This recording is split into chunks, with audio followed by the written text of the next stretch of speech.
Hey guys, tonight we're diving headfirst into the tangled, cobblestone mess of medieval European lawa place where pants were a political statement, chickens were criminal witnesses, and you could get fined just for looking too rich. You stand in the foggy morning chill of a crooked town square. The cobblestones are wet. The church bells are judgmental. And a man is being dragged off for the crime of wearing purple. Somewhere in the distance, a goat is probably being cross-examined. And you're next because those fancy leggings you borrowed? Yeah, big mistake. You probably won't survive this. But you'll be fined very stylishly. So, before you get comfortable, take a moment to like the video and subscribe, but only if you genuinely enjoy what I do here. Also, post your location and local time down below. I want to see who else is staying up late to walk through medieval nonsense with me. Now, dim the lights. Maybe turn on a fan for that soft background hum. And let's ease into tonight's journey together. You wake up in a small wooden shack with smoke curling out of the cracks in the walls. Your clothes are itchy. Your stomach is grumbling. And your neighbor just got arrested because the sleeves on his tunic were 1 inch too long. That's right.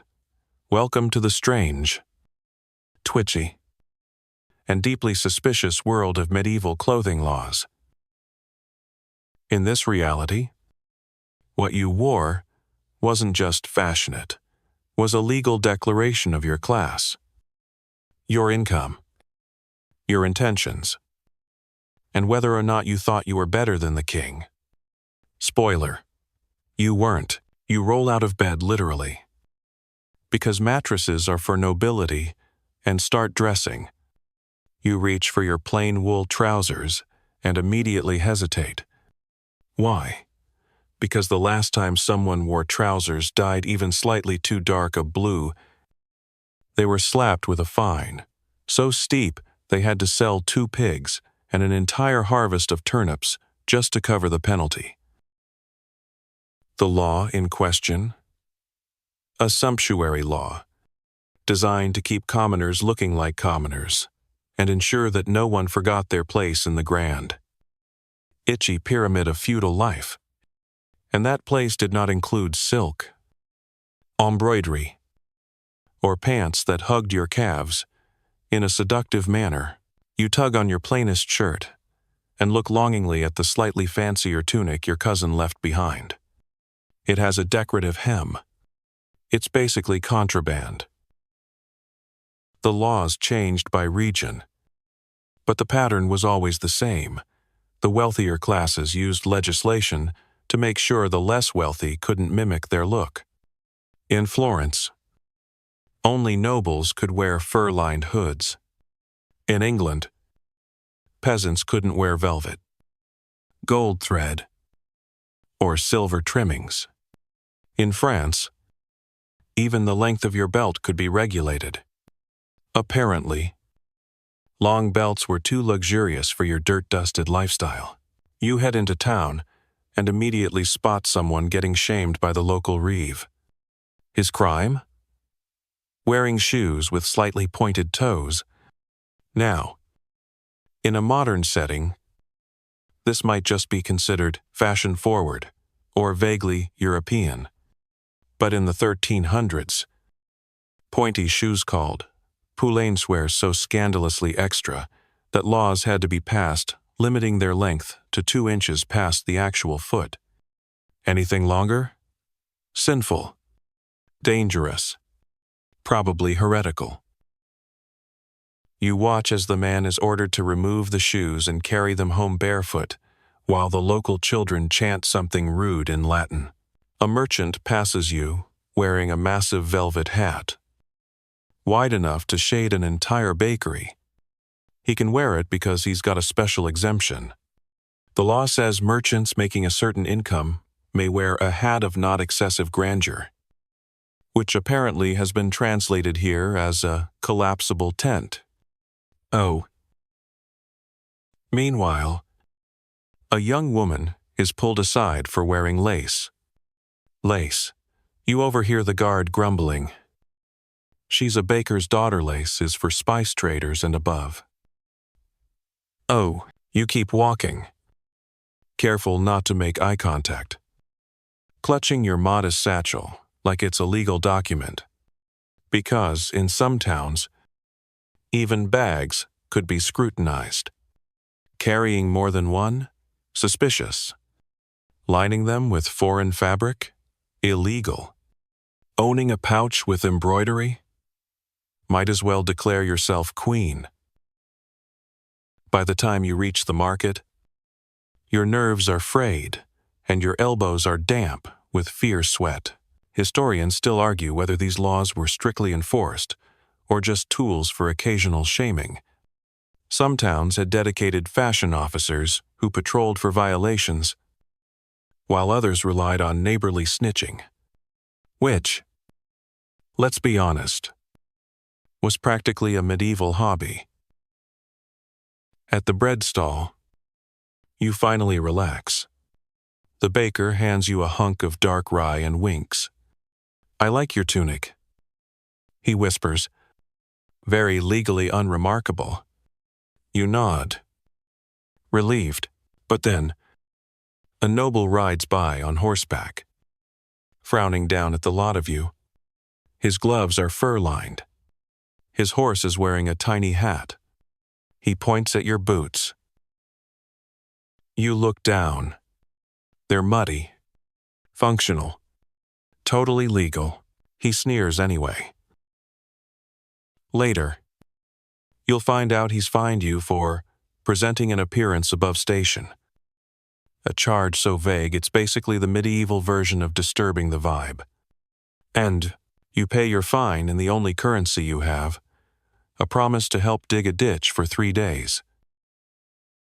Before you leave, the Reeve reminds you, next time, make sure your pants are properly baggy. Tight leggings are for archers and falconers. And you, Seer, are neither. You trudge home, muttering about leggings, in the mud. Because of course you do. You're knee-deep in a barley field, trying to keep your balance on an awkward slope, when a local boy runs up and breathlessly announces that Mistress Elfrida has died. Not especially surprising. She was pushing 70, which in medieval terms basically made her a unicorn butt. What is surprising is that her cousin, Willem, is already at the manor house shouting about pigs. Not mourning, not praying, just pigs. You follow the noise, as one does, and arrive to find a small crowd gathered around a cluttered table. There's parchment, ink, 3 arguing relatives, and one very stressed monk trying to organize a livestock-based inheritance dispute. Turns out, Mistress Elfrida owed Willem a pig.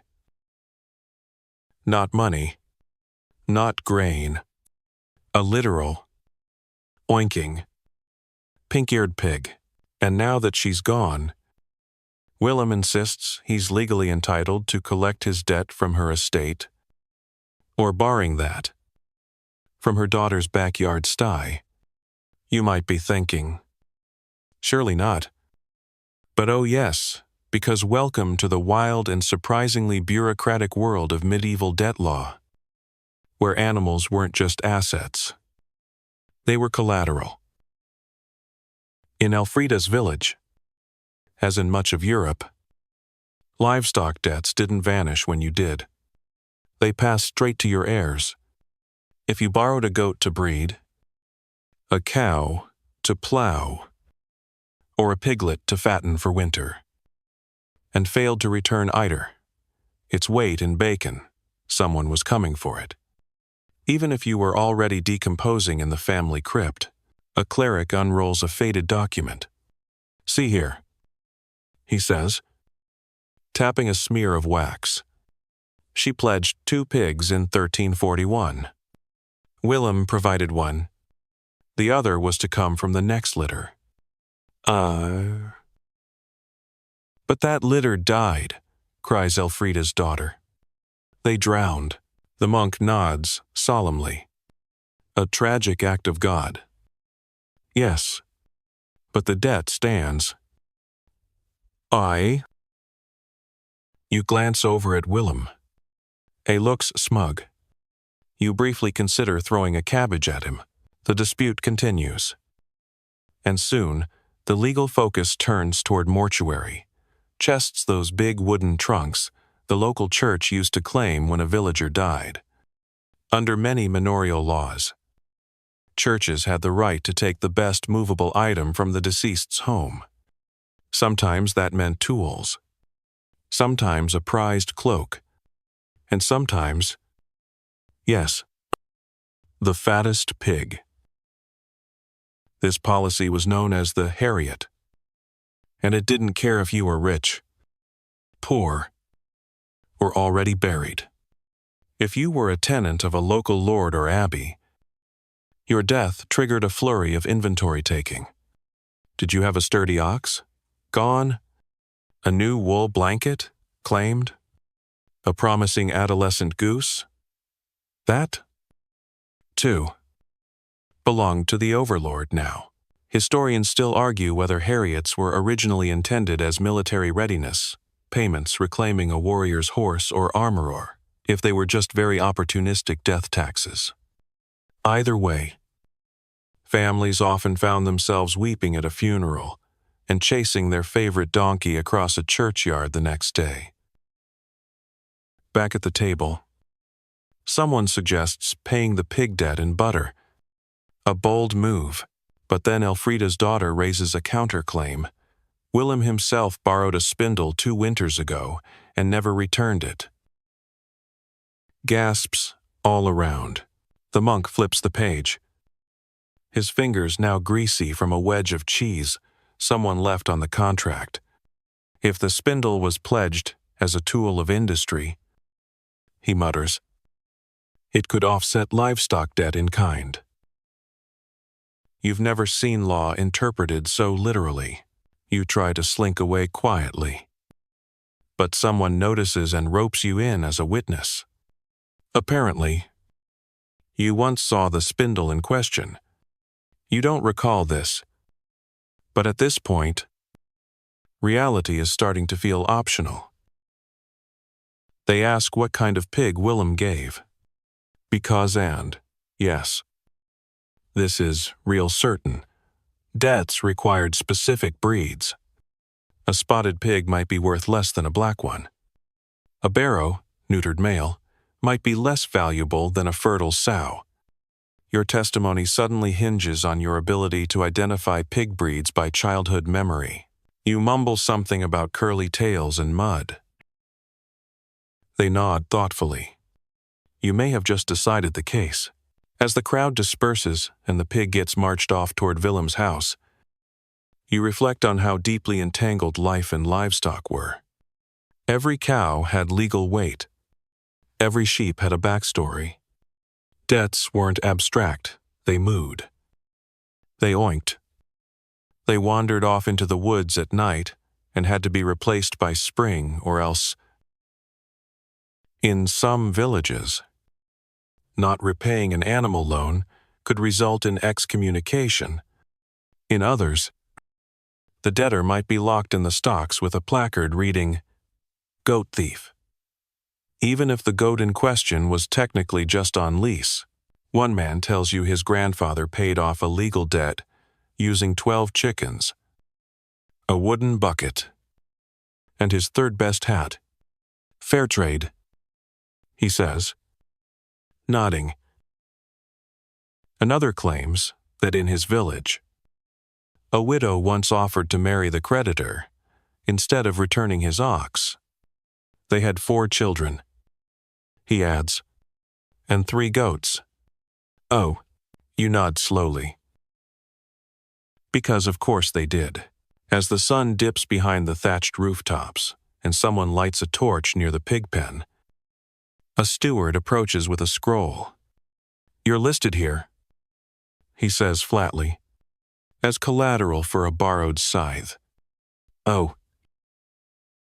You stare at him. "Me?" He shrugs. "Just for a week. You'll help with harvest." "Oh." You glance at the name. Your cousin, the one with the suspiciously fancy tunic. You sigh. Hand him your bread crust. And follow him into the barley field. Because, apparently, you are the pig now. You're trying to make peace with your new identity as legally borrowed labor when someone nearby stubs their toe on a rock and lets out a string of particularly medieval profanities. Everyone freezes. The birds stop chirping. A pig nearby squeals in judgment. Then, slowly, heads turn toward the man, now nursing his foot and his reputation. "Did he just curse?" a woman whispers, clutching her rosary like it might bite. "I heard him call the rock a cankerous toadwort," says another. Scandalized, the revise. That same one who fined you for fashionable boot steps, forward with a worn leather book and a quill. "That'll be one pair of shoes," he announces.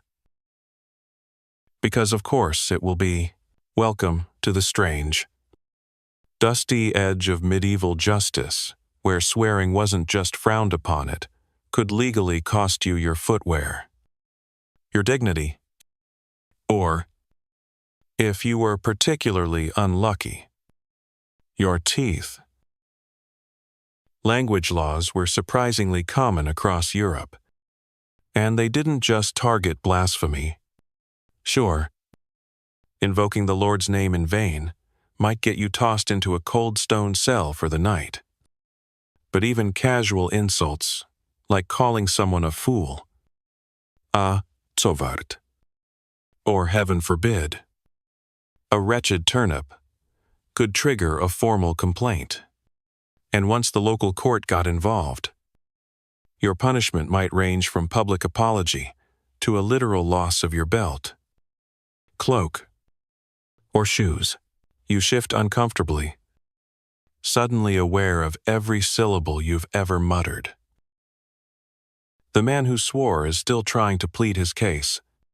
"I only said it under duress," he argues. "That rock was unprovoked. The reeve is unmoved. Intent does not matter. Your tongue offended the peace."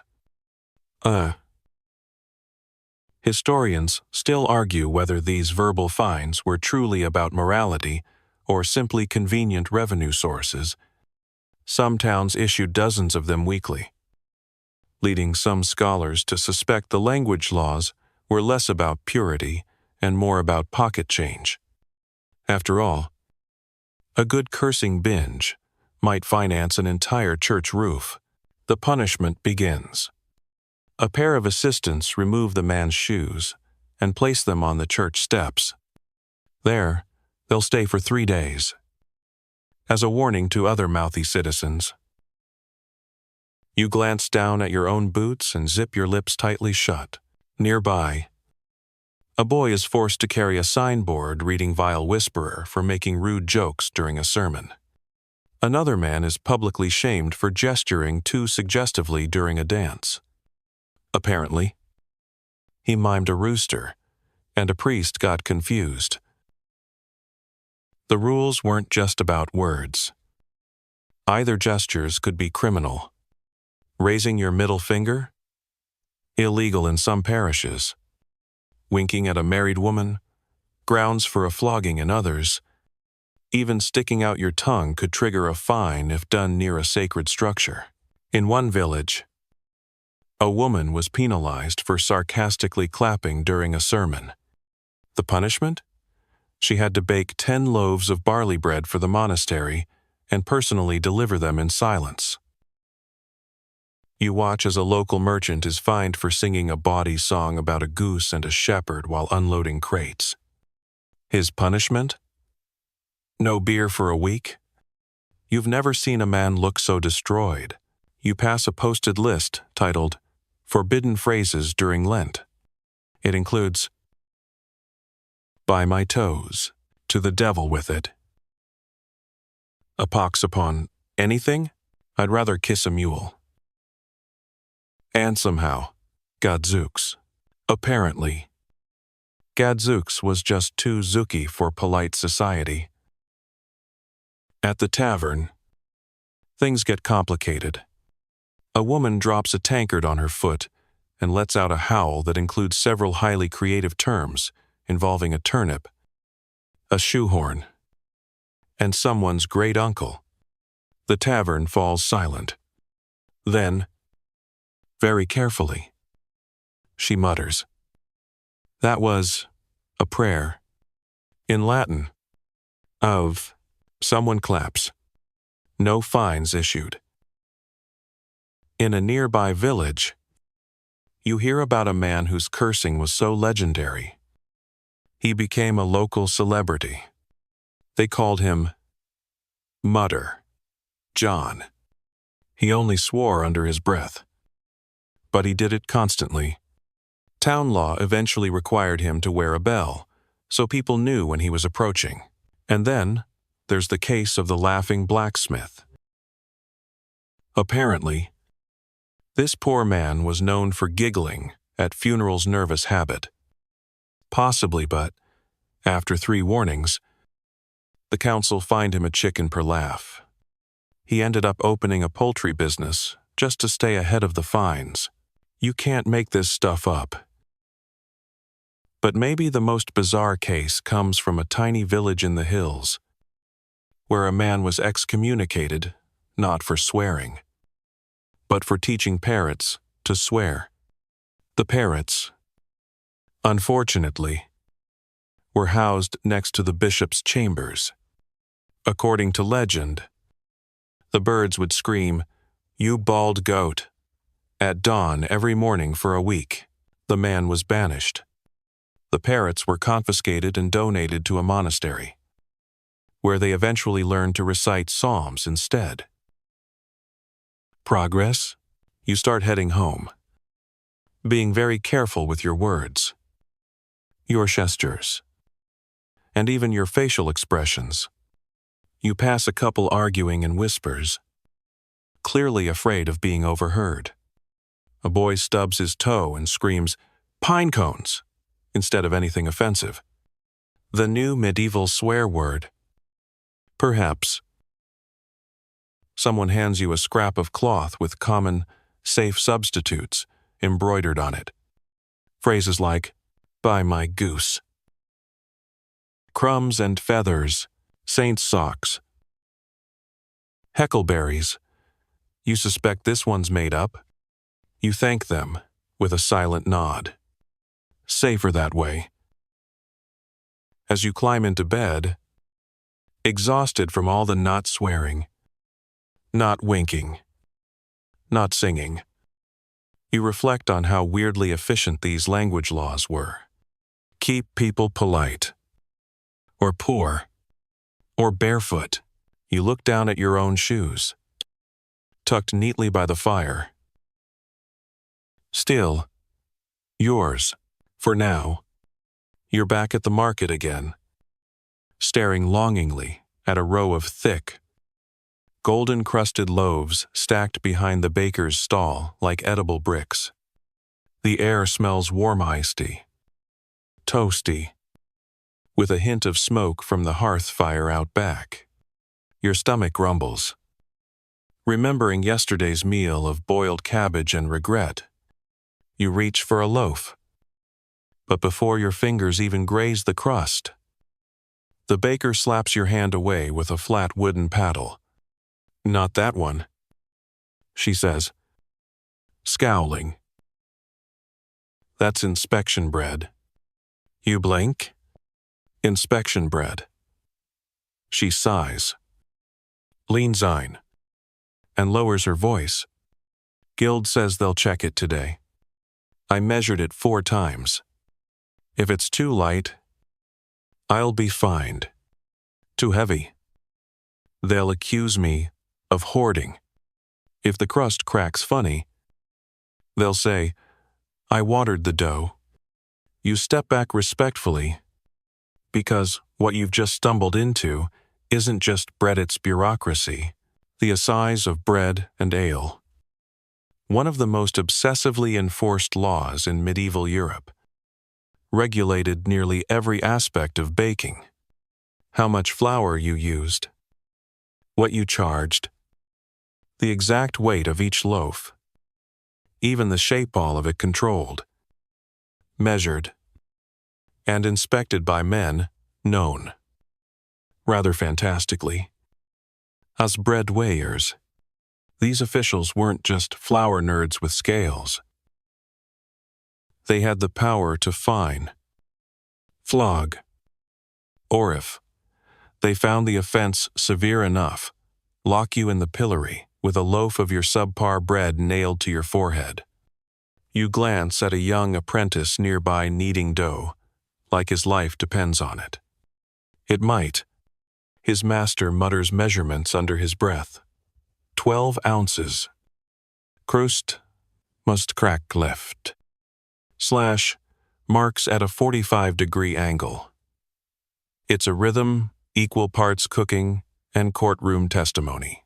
You overhear someone whisper that last week a baker was publicly shamed for loaves found to contain excessive chaff, which is a poetic way of saying he tried to stretch his flour with straw.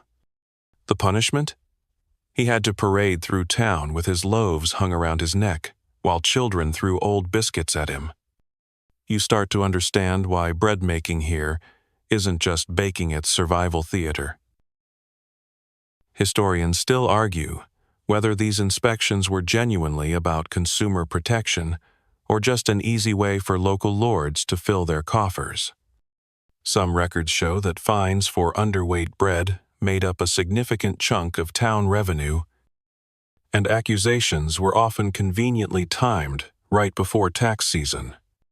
A woman at the next stall tells you about a baker who tried to cheat the system by hiding coins inside his loaves to make them weigh more.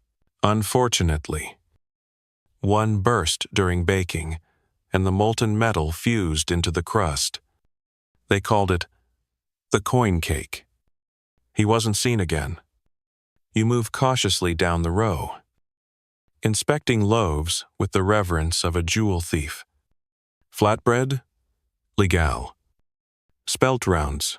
Questionable. Anything with honey or raisins? Forbidden for anyone not of noble status. The woman explains that these fancy breads are called wastel, and only knights or clergy are allowed to eat them. You stare at a raisin peeking out from one particularly luxurious roll, and suddenly feel like you're gazing upon something indecent. The baker gives you a rough slab of rye and warns, don't ask for crusty ends. That's considered selfish. You're not sure if she's joking. Across the square, the alehouse is in a similar panic. The local ale tasteries. That was a real Jobus scheduled to arrive any moment. She'll check the strength, clarity, and cost of the brew. And woe betide anyone found watering it down. One brewer was once caught diluting ale with river water, and the penalty involved public flogging and being forced to drink a gallon of his own brew. He never recovered. You find a quiet spot and nibble your slice of regulation bread. It's thency, sour, and has the consistency of damp wool. But it's warm, and you didn't have to sign a scroll or swear an oath to get it. So you count that as a win. Someone nearby tells you about the baker's dozen tradition, that bakers often added a 13th loaf when selling 12, just to avoid underweight penalties.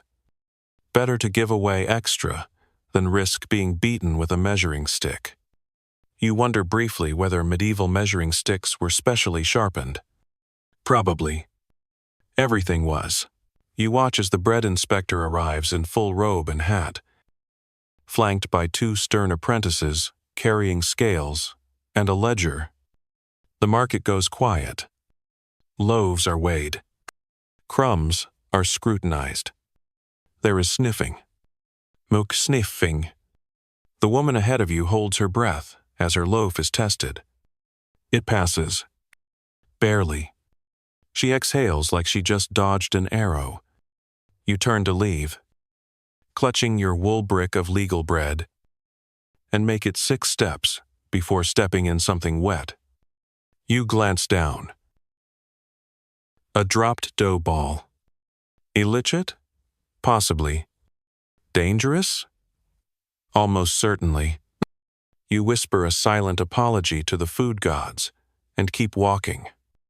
Because in a world where bad bread could ruin your life, you're not risking anything for a damp dumpling. You don't mean to stare. But it's hard to look away when a goat wearing a garland of nettles is being led through the town square by 2 grim-faced clerics. Behind them, a small crowd follows in tense silence. One woman holds a candle. A child clutches a wooden cross. At first, you think it's a festival, or a play, or maybe one of those strange religious parades where everyone chants and someone throws leeks. But Noth is a trial. For the goat. You sidle up to a man in a leather apron who whispers. They say it trampled the bishop's herb garden. Deliberately. You blink. Deliberately? He nods gravely. Had a look in its eyes. Calculating.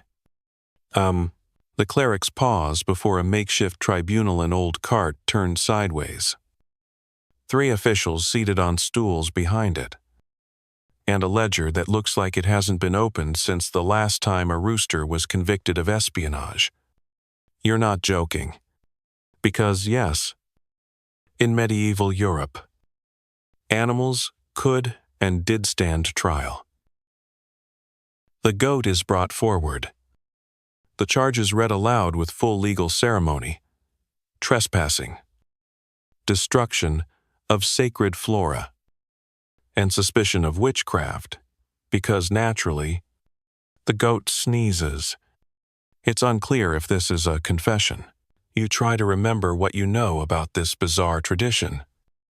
Where animals pigs, horses, cows, rats, even insects were held accountable under the same legal systems as humans. In some cases, they were summoned by name. In others, entire swarms were cursed and excommunicated from a parish.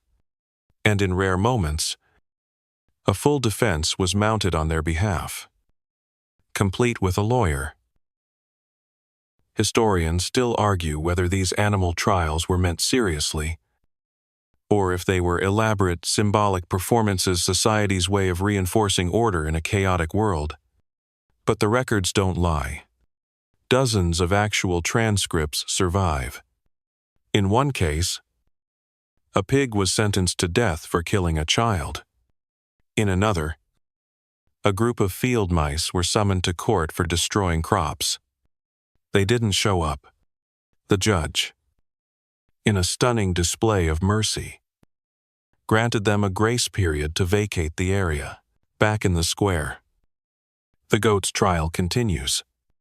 A witness takes the stand, a plump monk with leaves in his beard, who claims he saw the animal kick a statue of St. Ethelburga. With intent? He adds solemnly.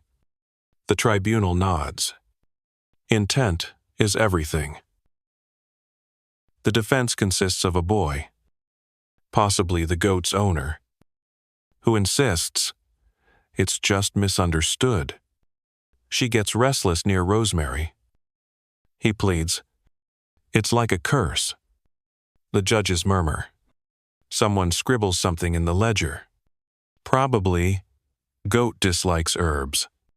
Oh, eventually, a verdict is reached. The goat is guilty. Of course, the sentence, 3 days in the town pen, fed only stale bread and denied access to thyme bushes. The boy weeps. The goat poops. You wonder briefly how you got here. As the goat is led away, you recall other animal cases you've heard about. The infamous chicken who laid an egg without yolk, accused of being in league with demons and burned at the stake.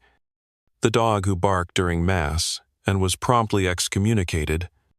The donkey who accidentally knocked over a candle in a monastery and was forced to walk a circle wearing a shame collar, inscribed with, "I disrupt prayer." Oh. And it wasn't just barnyard beasts. There were trials for fish. For insects. One town tried to prosecute caterpillars for deforestation. The caterpillars, being caterpillars, ignored the summons. So the court appointed them legal counselees, an actual person, and held the proceedings anyway. The final judgment ordered the bugs to leave town by the feast of St. Hubert. No word on whether they complied. A man nearby tells you about a sow that was so infamous. Her execution was attended by half the village. She was dressed in a miniature human tunic for the occasion. The crime? Murder. The sentence? Hanging. They even built a tiny gibbet just for her. You try not to think too hard about that one. Another tale comes from a vineyard town where bats were blamed for souring the wine. Instead of pest control, they held a court hearing. When the bats failed to appear, the bishop declared the vineyard spiritually cleansed. The wine was still awful. Back at the square, a commotion breaks out as someone accuses a cat of witchcraft. Apparently, it stared at a spinning wheel for too long. A priest examines the cat and declares it morally suspicious. You slowly back away. A boy offers to sell you a forgiveness token that will protect you from accusations of harboring unlawful animals. It's just a wooden coin with a duck scratched on it. But you buy one anyway. You never know. That night, as you settle near the fire, you hear distant voices from the courthouse. They're holding a final trial before curfew. The defendant? A sheep? The charge? Impersonating a saint during a procession. You close your eyes and whisper into the darkness. Let it be acquitted. Ho! You fall asleep to the bleating of questionable innocence. You wake to hammering. Not church bells or clanging pots or someone yelling about goats again, just the sharp, steady thunk of wood on wood. Metal on nail. Frustration on early morning. You stumble outside and squint into the gray light to see your neighbor, Old Master Theobald, balancing precariously on a ladder while adjusting a row of shingles on his roof. Nothing unusual, except for the fact that a minor official is standing beneath him with a measuring stick and a scroll, frowning deeply at the angle of the eaves. You've barely blinked before the reeve is yelling. That overhang extends 4 inches too far, shade encroachment, and just like that, you've stumbled into the glorious absurdity of medieval architectural law, where roofs, walls, windows, and even shadows could become legal battlegrounds. You shuffle closer and watch as Theobald clambers down, beat red with sweat and fury, and begins arguing that his thatch has always hung that far, and no one cared when his garden was shaded by Mistress Juniper's loom shed in '57. But the reeve is unmoved. Sunlight is property, he declares, as if that's something a human being can own, and writes a fine and flower weight on his wax tablet. In towns all across medieval Europe, buildings weren't just personal projects, they were civic negotiations. Every beam, every gutter, every cobblestone could spark legal action if it threatened someone else's comfort. Access, or highly theoretical light. Shade falling across a neighbor's plot? Illegal? Gutter spilling onto another's wall? Double illegal? A second-floor window that let you see too much of someone's backyard? Practically espionage. Historians still argue whether these strict urban planning rules came from genuine concern or were just ways for nosy neighbors to weaponize pettiness. Some scholars point to rapidly growing towns with cramped alleys and scarce land, where space was too valuable not to regulate. Others suggest that shadow lawsuits were just the medieval version of, "Your fence is 2 inches on my lawn." Oh, you wander into the heart of the village, where the houses lean like gossiping old men, their roofs so close they nearly kiss.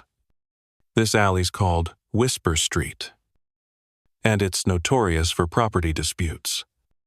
You overhear 2 women arguing about a windowsill that stretches like a greedy tongue, and one man insisting that the angle of his chimney is a personal choice, not a legal insult. Then there's the roof pitch issue. The angle of your thatched roof couldn't just be aesthetic. It had to conform to regulations about runoff, because too much rainwater falling onto someone else's garden could be considered damage. Even assault. There's even a word for it in the local dialect that roughly translates to splash crime. You see a parchment posted on the Guildhall. Acceptable angles for wood and wattle constructions. Revised. It includes a chart, an illustration of a smug-looking house, and a warning about unauthorized extensions. You wonder briefly if your own roof would pass. Then remember, you rent. Your landlord is a wheelwright with one eye and a temper. You continue walking and pass a building known as the Crooked Inn, where the entire second floor juts out over the street, casting shade over the cobblestones for most of the day. The innkeeper has nailed a sign over the door reading, "Old laws, old beams.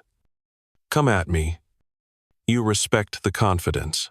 Down near the bakery, a mason is chiseling out the base of a wall, muttering about legally narrowing his footprint. He's trying to avoid a lawsuit from a tanner whose tanning rack now gets an extra hour of shade. You overhear the tanner shout, "I can't cure hides in the dark," which honestly sounds like a proverb, or the title of a very niche folk song. One house near the river has been rebuilt 3 times because the original design included an illegal turret too tall, too ornate, and it allegedly frightened passing clergy. The owner now just keeps a painted image of the turret on the side of the house and insists it's architectural poetry. You duck into a tavern and hear about a case in which someone was fined not for what they built, but what they didn't. A man failed to repair a collapsing wall, which eventually tipped into a neighbor's goose pen, causing panic, and what was described as emotional distress and feather loss. The compensation, 3 geese, 1 jug of honey mead, and a public apology carved into a fence post. And it wasn't just urban dwellings. Rural areas had their own rules. If your barn cast shade on someone's barley during key growth months, you could be ordered to trim the roofline or pay a portion of the harvest.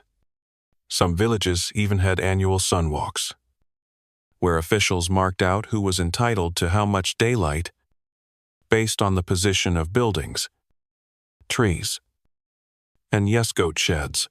You pass a carpenter hunched over a parchment, trying to decide whether adding a bench to his stoop will breach the 2-foot public space extension rule. His wife is knitting angrily. His son is drawing new designs in the dirt with a stick, You offer a sympathetic nod. Architecture, after all, is war. Back in your own alley, you spot a lad chalking the outline of a planned balcony on a wall. You ask him if he has a permit. He laughs. Permit? This is art. You eye the gutter pipe. It angles directly toward the local priest's herb patch. You wish him luck and take 3 steps back. That evening, you lie in bed and listen to the sounds of a neighbor adjusting his shutter soft clicks, the creak of ancient wood, and the occasional whispered curse when the hinges squeak. You realize that everyone around you is building not just for shelter, but to avoid legal entanglement. Every nail is a contract, every beam a bet. You think about Master Theobald's overhang and wonder whether he'll trim it or fight it. Probably fight it. He always was stubborn. You hope the goat from yesterday doesn't wander under it. That could count as provocation. You roll over, pull your blanket tight, and dream of legal shadows and rainproof eaves. You're brushing hay off your tunic and trying to ignore the steadily worsening ache in your back when you pass by a crowd gathered near the church steps. At first, you think it's another sermon, or maybe a bard with a particularly scandalous ballad. But these people are staring at a man being fined for something that, at first glance, seems completely harmless. His offense? He's too attractive. Well, technically, he's been found guilty of unlawful ornamentation. But everyone knows what that means. He made himself look too good on purpose, and someone important noticed. You edge closer and get a better view. The man in question stands nervously beside a wooden post, trying not to smudge his elaborately painted cheeks. His beard is shaped into delicate little curls. His eyes are rimmed with soot-black powder. And his tunic? It shimmers faintly in the light. Peacock laws, the clerk mutters, recording the offense in a log that looks disturbingly thick. Violation of appearance restrictions. Artificial glamour. Fausse déception. Unlicensed cosmetics. Oh, if this seems extreme to you, well, welcome back to medieval Europe, where looking too good could land you in real legal trouble. Because personal beauty wasn't just an aesthetic issue, it was a moral, social, and even legal one. Dressing above your station was bad enough.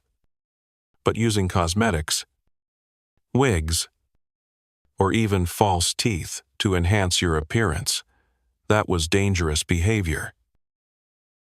These laws weren't just aimed at women either.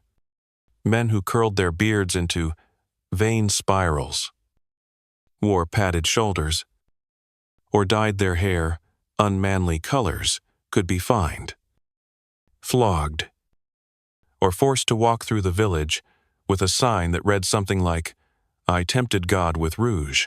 The logic? Vanity was pride. Pride was sin. Sin needed to be legislated. But vanity wasn't always a crime of excess sometimes. It was about deception. In some towns, using soot or berry juice to darken the eyelashes could be considered a form of fraud, especially if it was done with the intention of catching a more favorable marriage offer. You once heard of a woman fined for using crushed daisies to lighten her cheeks a move considered marital trickery. The punishment? Her husband was allowed to claim 2 goats as compensation, one for the emotional betrayal, one for the false advertising. Historians still argue whether these cosmetic laws were truly moral, or if they were just another way to control women's agency and men's ambition Either way, the regulations existed scrawled across parchments, etched into town charters, and whispered from pulpit to pulpit. You remember a story about a noblewoman who applied honey and crushed pearl to her face for a royal banquet, only to be accused of witchcraft when her skin glowed too brightly in torchlight. She avoided punishment by claiming it was divine favor. Her maid, who had helped prepare the mixture, wasn't so lucky. You glance back at the crowd. They've brought out the mirror board, a piece of polished bronze, mounted on a post. The accused must look into it and confess what part of their appearance is not of God's making. The man hesitates, then touches his cheek. This part, he whispers, a splash of egg white and ash, supposed to give a noble glow. The clerk nods, marks it down. Someone in the crowd shouts that he once saw a tailor wear false eyebrows made from squirrel fur. The clerk adds it to the ledger. Squirrel deception now officially exists as a charge. It's not just faces under scrutiny either. Accessories could raise suspicion. Rings with fake gems. Belts stitched with fool's gold. Even pouches embroidered to look more expensive than they were. All of these could be punished. In fact, there was a law in some towns requiring you to declare the source of your finery if questioned. These slippers? Inherited? The buttons? Bone? Not ivory. If you couldn't prove it, you were fined. Wigs were especially controversial. While head coverings were almost universally expected, artificial hair, especially if too luxurious, was frequently banned. In one particularly memorable case, a man was fined for wearing a blonde horsehair wig to attract a wealthy widow. He claimed it was traditional. The court disagreed. You overhear someone nearby mention forehead shaving laws, which sound made up but aren't. In certain cities, women were required to pluck or shave their hairlines to achieve a fashionable highbrow literally. But if done improperly, or by someone of the wrong status, it could be considered cosmetic vanity and punished accordingly. There were even forehead inspectors appointed during festivals, and let's not forget scent. Perfumes made from flowers, herbs, or musks could be seen as suspiciously, especially if worn during courtship or negotiations. One law banned the use of civet oil, except by clergy and apothecaries. A shoemaker caught wearing rosewater could be accused of olfactory falsehood. Oh. You step back from the scene, mildly overwhelmed by the sheer number of ways one could accidentally beautify themselves into criminality. The clerk has moved on to another case, a woman whose cheeks are unnaturally pink, despite the cold weather. She insists it's from brisk walking. A child accuses her of beet juice. The debate begins. You head back toward your lodging, passing a mirror seller whose wares are hung like charms from the rafters. He greets you with a wink and says, "Real glass. Polished twice. No witchcraft. Mostly." You smile politely and keep moving. That evening, you clean your face with a bit of cloth and water, careful not to leave any shine. You tie your hair back plainly and avoid the scented oil you usually dab on your collar, just in case. You've seen how fast things escalate. You don't want to end up in front of the bronze mirror as you drift to sleep. You wonder what kind of world invents laws to punish people for trying too hard to look like their best selves. Then again, you think, squirrel for eyebrows, to cross a line. You're standing outside the town bathhouse. wondering whether the steam curling through the rafters means it's opener if it's being exercised again. A monk walks past and gives you a suspicious side-eye, muttering something about Monday defilement. You pause. Monday? What now? He repeats it louder. For effect. Monday baths are unlawful, unclean alignment with planetary moisture. Right. Welcome to one of the strangest corners of medieval life. Bathing laws, hygiene regulations, and the periodic condemnation of cleanliness itself. The bathhouse in front of you is a creaky wooden structure with narrow doorways, damp benches, and enough communal sweat in the walls to pickle a pig. But it's also one of the busiest places in town, because as much as the medieval world is remembered for filth, the reality was more complicated. People did bathe, often communally, sometimes scandalously, and occasionally illegally. You edge inside, stepping over a wet bundle of what you hope is just discarded linen, and are immediately enveloped in a wall of warmth, noise, and steam, naked arms everywhere, suds dripping into buckets. Someone's singing a bawdy song about a shepherd and a trout. A woman is carefully applying mud to her elbows for circulation. You sit cautiously on a bench, hoping it's not the one that always leaks. But before you can even take off your boots, a red-faced steward comes charging in. What day is it? He shouts. Everyone freezes. Someone mumbles, Monday. The room erupts in groans. Because in certain towns especially, under heavy church influence, bathing on Mondays was forbidden by law, not for cleanliness reasons, but for astrological ones. Monday was ruled by the moon. The moon governed moisture. Moisture on moisture. Suspicious. Possibly demonic. The church thought it dangerous to align your bathing with lunar dampness. So, naturally, people broke that rule constantly. You quickly dry your palms and pretend you were only there to deliver a towel. Historians still argue whether these anti-bath laws were enforced consistently or whether they served as a flexible excuse to police morality.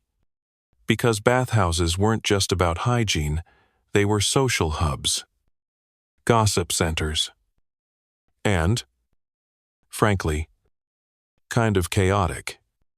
Men and women sometimes bathed together. Wine was served. Songs were sung. Scandals happened. One bishop famously described them as temples of temptation and vinegar foot wash. Oh, the real scandal? People liked being clean, and that made the clergy nervous. You remember a story from a coastal town where bathers were accused of excessive rinsing, which sounds absurd until you hear the logic.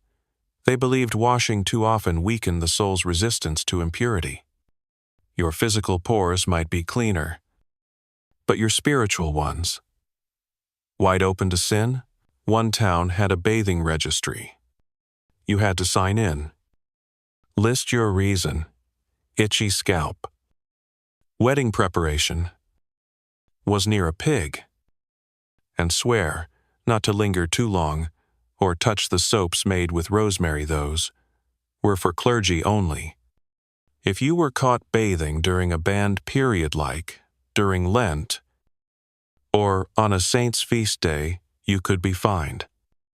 Or worse, forbidden from using hot water for a month.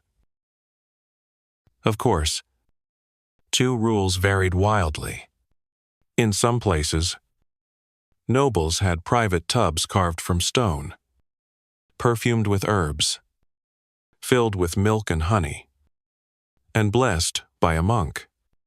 In others, you shared a giant wooden vat with 6 strangers and a mysterious frog. Occasionally, the frog was intentional. Allegedly, they kept lice away. In a nearby village, someone tells you about a man who constructed a secret bathhouse in his cellar.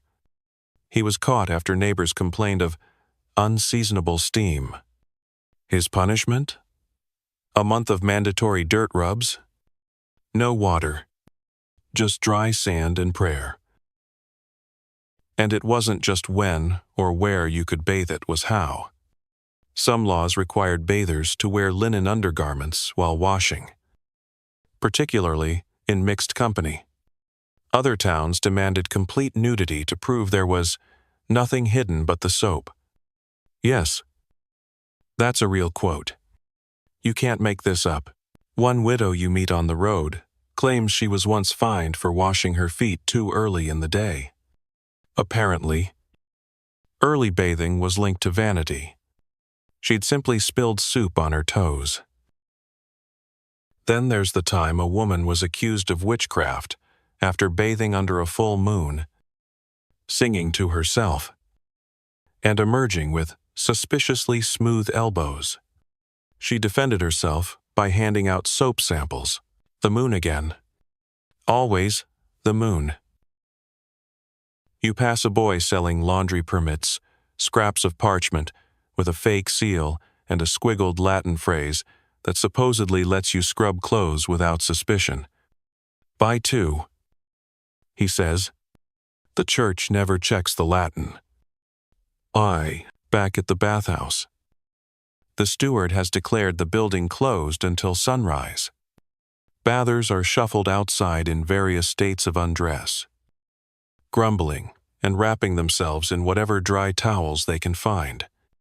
A cart rolls past carrying buckets of discarded water. You catch a whiff of lavender, rosemary, and old socks. Someone taps your shoulder. You smell clean? They say. You freeze. Not too clean. You reply quickly. Accidental splashing. They nod. Crisis averted. You wander past the public well, where people are now filling buckets to do private washing at home. One woman whispers that she scrubs behind her ears every Friday at dusk. The angels don't care as much then, she says. You make it home, light a candle, and cautiously sniff your sleeves. Nothing offensive, nothing floral. Safe. You pour a few drops of water over your hands and mutter something neutral, just in case the moon's still watching. And as you drift off, you imagine a world where cleaning your elbows doesn't risk excommunication. You're not trying to break the law. You're just trying to wear a nice tunic. But the moment you step into the square wearing your best linen deed, a slightly too deep shade of blue, a town official makes a beeline for you, clutching a wax tablet and looking far too enthusiastic. You there? He barks. Is that dyed wool? Do you have the papers for that sleeve width? You glance down at your arms. Apparently, they're criminal now. Welcome to the world of sumptuary laws. The medieval obsession with what you wore, what it said about your soul, and how it offended the established cosmic order if your shoes were just a bit too shiny. These laws weren't just about fashion faux pas, they were legal decrees that governed what you could wear based on your social rank, profession, gender, or mood, if it looked expensive enough. The clerk circles you like a fashion hawk, muttering measurements. Cuffs extend 2 fingers beyond standard. That's fringe territory. Also, is that lace? You want to lie? But the lace glints traitorously in the sun. He jots something down and hands you a small wooden token. It reads, "Pending inquiry." That's never good. You make your way to the market trying to look inconspicuous in your obviously too fancy clothing. Around you, other violators skulk through the crowd, a cobbler with ornamental toggles, a butcher with a scarlet-trimmed cloak, a fishmonger wearing buttons made of actual bone. You pass a woman who's desperately trying to trim the decorative beads off her sleeves with a fish knife. One flies into your eye. Historians still argue whether sumptuary laws were really about preserving morality, or if they were just the elite's way of reminding everyone who wasn't elite to stay in their lane.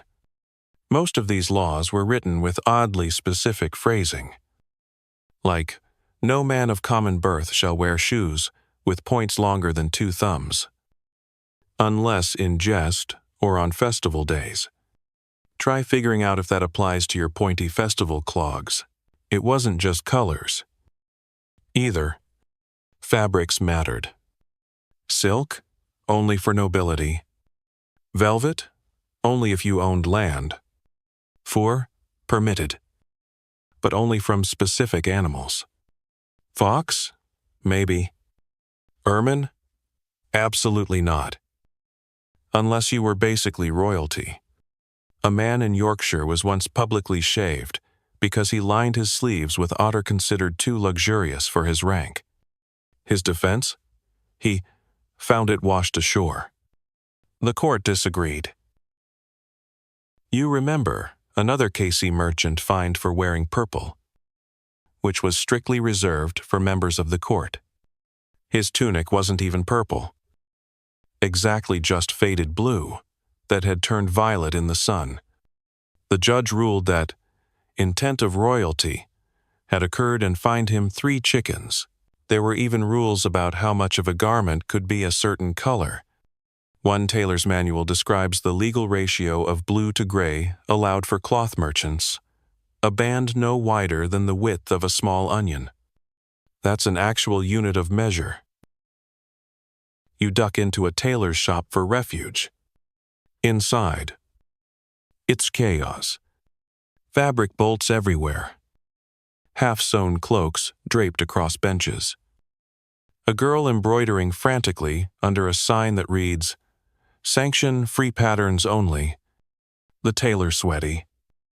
Cross-eyed from counting plets asks what your status is. You hesitate. "I help with the mill." He nods. "Ah, bread class. I'll get you some beige."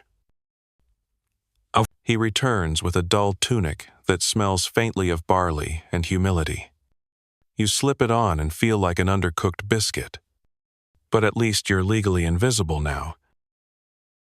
As you leave, a woman rushes in shouting, "My husband's been detained for gold thread cuffing." You hear the tailor mutter, "Not again," and reach for the emergency scissors. The square is quieter now. The clerk from earlier is lecturing a teenager for having sleeves longer than the law allows for the unmarried. You never knew sleeve length could signal marital status. But apparently, they believed that single folks with flowing garments were temptation incarnate. You remember hearing about a town that banned jingling. Literally, no bells on shoes. No coins on belts. No decorative metal that made noise, unless you were a licensed jester. One man was fined simply for walking too enthusiastically and causing his belt to jingle in a reverent space. They called it audible arrogance. And footwear didn't even start. In some places, shoemakers had to get permits to craft anything other than plain leather clogs. Decorative stitching? Illegal. Colored laces? Scandalous. Pointed toes? A sign of demonic vanity. One friar wrote that the devil himself wore shoes so long they had to be tied to his knees. You pass a baker who's been made to wear a sign that reads, "I wore crimson while kneading."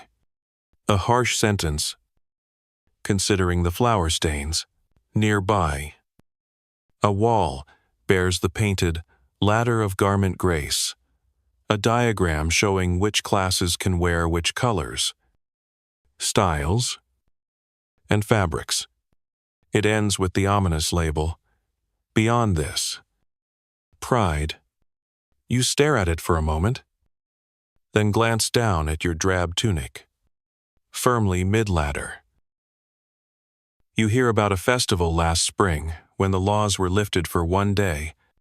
People wore everything they could get their hands on. Peasants in feathered hats, millers in gold-trimmed robes, a goose wearing a velvet ribbon. The next day, 17 people were fined, and 2 capes were ceremonially burned. As you walk home, you pass a man furiously trying to rub the shine off his boots with a rock. A child with braided hair is having her plaits undone by a nun with a comb and a sermon.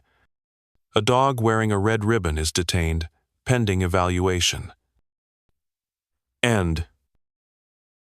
You reach your door, peel off the dull tunic, and fold it neatly, just in case you need it tomorrow. You open your chest and gaze longingly at your favorite illegal garment, a green cloak with trim so fine it almost shimmers. You stroke it once. Maybe someday, you snuff your candle and lie in bed, wearing your humblest nightshirt. Just linen. No buttons. Definitely new embroidery. As your eyes close, you dream of color, of swirling silks, gleaming furs, boots that jingle and capes that billow. You dream of a world where beige isn't mandatory. You're awoken by shouting, loud, urgent, deeply accusatory shouting. Something about a chicken. You groan, roll over, and try to pretend you didn't hear it. But your window's open, and the breeze carries every word straight to your reluctant ears. "You stole my hen." One voice bellows. "She's got the crooked toe. I know it's her." The accused insists it's his hen. She just wandered in. The situation escalates. Baskets are thrown. Someone swings a leak. And just like that, your morning begins with medieval property law, where ownership wasn't about receipts or microchips, but about memories, reputation, and a deeply personal understanding of chicken anatomy.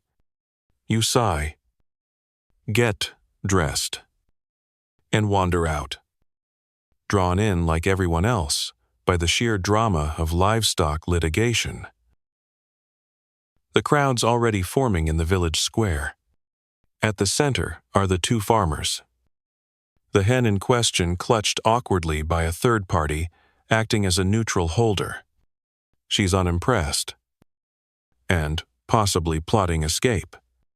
A local reeve arrives with a wooden staff and a big book full of chicken sketches. It's going to be that kind of trial. In medieval towns, losing an animal wasn't just inconvenient, it could unravel your entire livelihood. So naturally, when one wandered off, the law had a lot to say about who it belonged to and how to prove it. Enter the world of animal testimony. Branded hooves, notched ears, and color-coded wool markings. And yes, some people kept chicken journals. You hear the plaintiff describe his hen's habits. Prefers peas to barley. Clucks twice before laying. Dislikes men named Arnold. The defendant counters with, "But she came when I whistled." The hen clucks exactly once. It's not helping. The reeve begins his examination. He checks the feet. Crooked too, he confirmed. He asks if either party has witnesses. A boy steps forward, trembling. "I saw her nesting in his barn. But it was dark." So, traitorous testimony. Historians still argue whether these local legal rituals were truly about justice or simply about maintaining village peace. In a world without clear written ownership, community memory, and reputation were everything. That meant property cases relied on elaborate traditions. From public declarations to physical marks carved into wood, stone, or, in one case you heard of, the back of a particularly patient pig.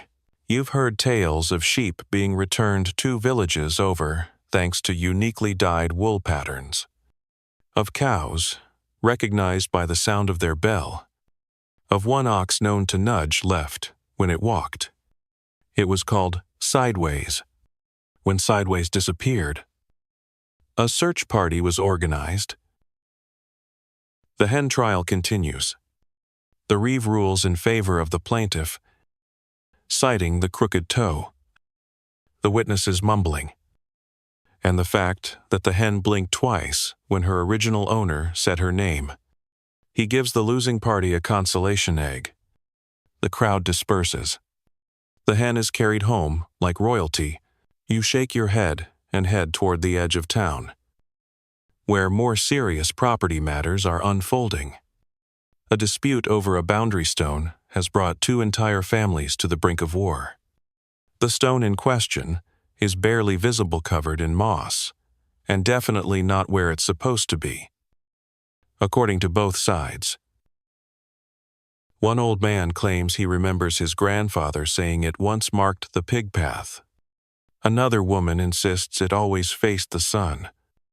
The official inspector arrives and pours ale over the stone, muttering a phrase that might be a blessing or just a frustrated curse.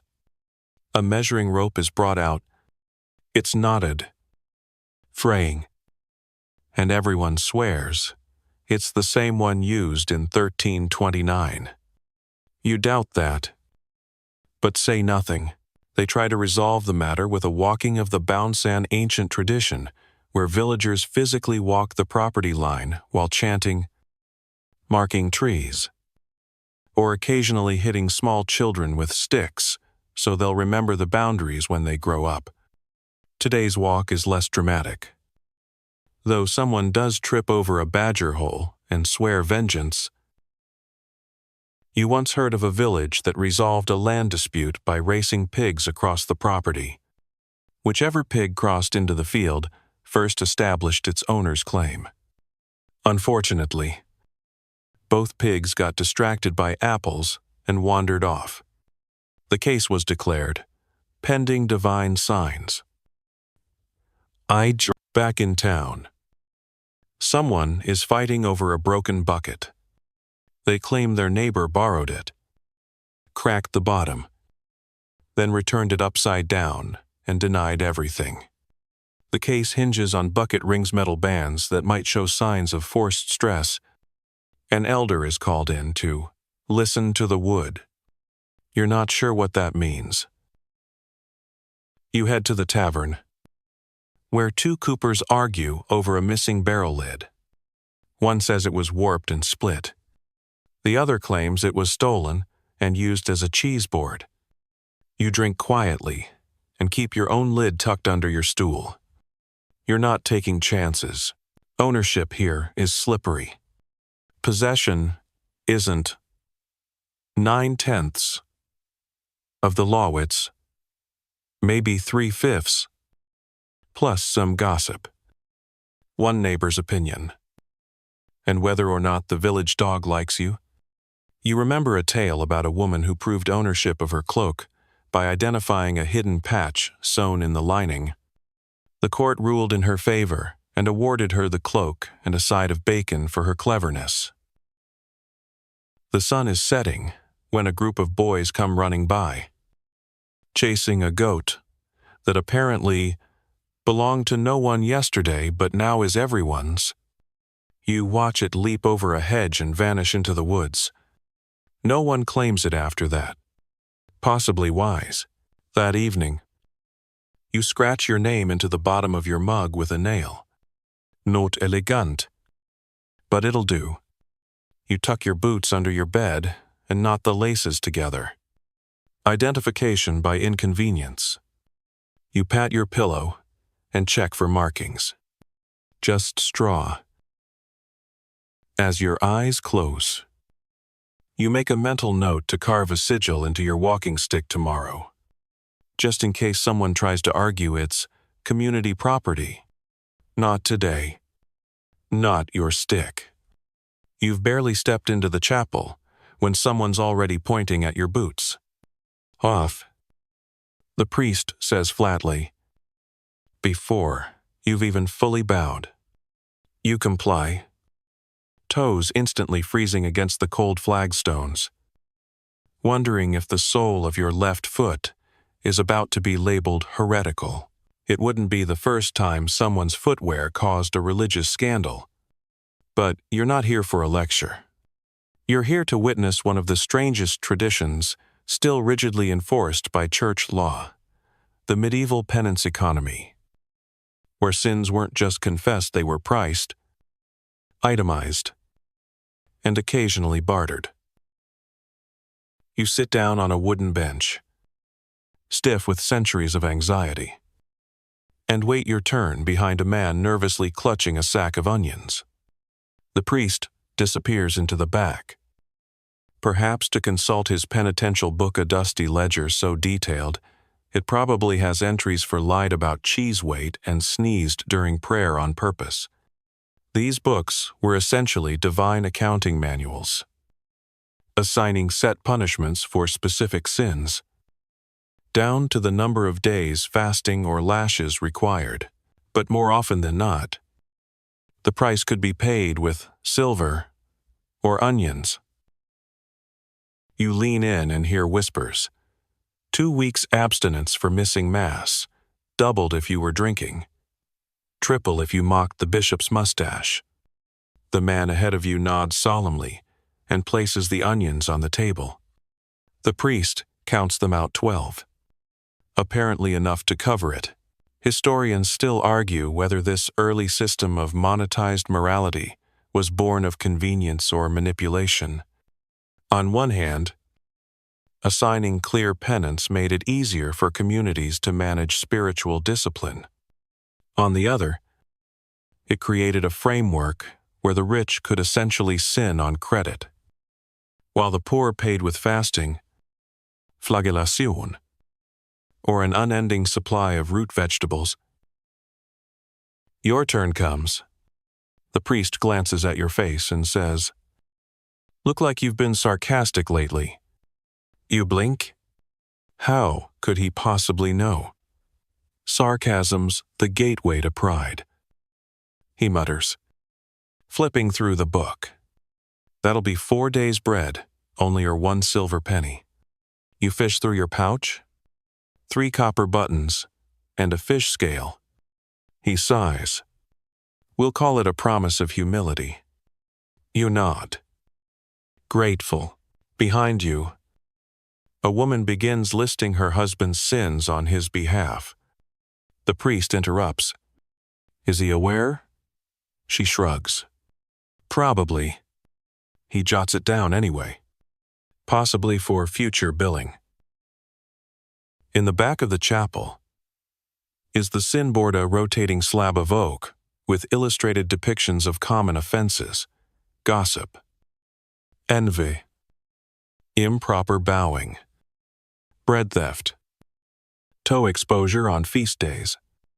Next to each is a suggested penance: unclean thoughts during Vespers, 7 lashes or a candle donation. Lied about your neighbor's donkey? 2 weeks of silent prayer and no cheese? You once heard of a man who falsely confessed to eating bacon during Lent, just so he could fast publicly and gain reputation as devout. When they discovered the trick, his punishment was to wear a bacon-scented sack for a fortnight. It drew dogs. He did not enjoy it. Walking outside, you pass a smaller shrine with a tin box labeled Prepaid Absolution.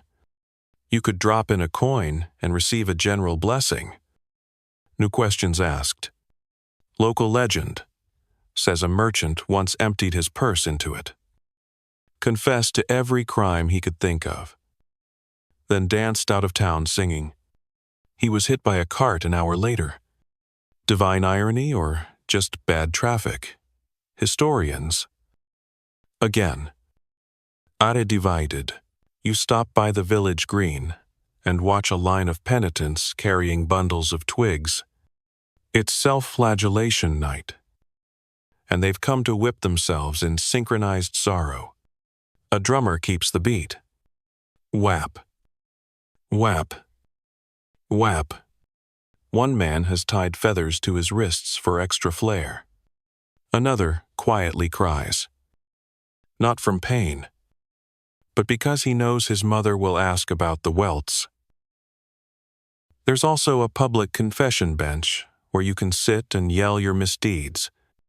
Some do it for theatrics, others for the social cleansing. A boy climbs up and announces, "I ate the bishop's grapes and blamed the crow." The crowd gasps, then laughs. Then someone shouts, "The crow deserves justice." A lively debate ensues. You wander toward the edge of town and find the Singardina small plot where offenders must weed barefoot as penance. One woman pulls dandelions angrily, muttering about how all she did was hum a tavern song during Mass. Another tries to harvest nettles with her elbows. That's not part of the punishment. She's just very committed. You sit near a tree and remember another Talianite who was caught swearing during a joust. His punishment? 1 month of silence, during which he had to mime his apologies with hand gestures. The result was a medieval game of charades so legendary that children still play Sir Sorry Hands every summer. Back at your lodging, you find a parchment slipped under your door. It's a notice of accidental blasphemy, apparently, you said, by the moon's brass basin during yesterday's hailstorm. It's an old euphemism for a forgotten pagan deity. The recommended penance? 1 hour walking backward or donating a chicken to the choir. You have no chicken, so you practice your backwards shuffle. As night falls, bells ring for the last prayer. People pour into the chapel to murmur sins into the incense-heavy air. You sit on a bench near the back and listen as one man confesses to loving his neighbor's stew too much. Another admits to enjoying a sermon too enthusiastically and was accused of joy gluttony. You bow your head and whisper something about sarcasm, unkind thoughts, and the secretly stolen plum. You promise to give up sweet things for 3 days. Though you cross your fingers under your cloak, surely finger crossing isn't a sin. Surely. The rooster crows far too early, and with an attitude, you roll over, dreading the cold floor, the stiff boots, and most of all the day's obligation, court attendance. Not your trial. Thankfully, you've been summoned as a witness in a case involving insult law. And if that sounds a little dramatic, well, it is. You arrive at the square just as the accused is being marched into the center. A lanky fellow with too many teeth and not enough remorse. Apparently, he's been charged with verbal injury against a local candlemaker, a crime that involves not blood or broken things, but bruised feelings and very specific wording. This is medieval defamation justice, and it's about to get strangely poetic. The town crier reads the accusation aloud on the evening of St. Propic's, Hildegard's feast, in front of 6 villagers and 1 ox. The accused did refer to Master Alwyn, the wax pourer, as a sweaty dung candle with fingers made of butter. There are gasps. Someone laughs, then coughs to cover it. The candlemaker wipes his eyes. "I do not have butterfingers," he says, voice trembling. "My wax has never melted unintentionally." End quote. Insults in this era weren't just rude, they were legally actionable. If someone slandered you publicly, especially in the presence of others. It could hurt your reputation, which, in a world without resumes or Yelp reviews, was basically your only currency. Calling someone a thief, a bastard, or even implying their trade was flawed, could result in a public apology, fines, or if it was spicy enough, ritual humiliation. The accused doesn't deny saying it. "He shorted me a candle," he shouts.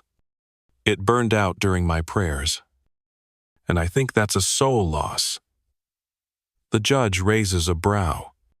Even so, dung candle was unnecessary. Historians still argue whether these insult trials were genuine attempts at social justice or just elaborate methods of keeping peace among close-knit and deeply dramatic communities. What's certain is that language carried weight. Words didn't just sting, they could lead to punishment. You've heard of cases where someone was forced to walk around town wearing a sign with their insult written on it. One woman had to wear a hat shaped like a pig for calling her neighbor hog-faced. Another man was made to carry a rotten fish on a stick for accusing the fishmonger of selling spoiled souls in scales. Oh, and let's not forget poetic insult duels. Oh yes, they existed. If someone insulted you with rhyme, you had the right to respond in verse. If your counter-rhyme was judged cleverer, the case was dropped. If it flopped, you were fined or sent to recite public apologies in taverns. One bard allegedly composed a 14-line apology to a goose farmer he'd called feather-headed. The farmer cried. The bard got a free pie. Back in the square, the judge has heard enough. He orders the accused to issue a formal, rhyming apology before sundown. Failure to rhyme results in forfeiture of dinner privileges and temporary banishment from candlelit spaces. You take your seat. For the next case, this one more complicated. A woman has accused her neighbor of implied insult.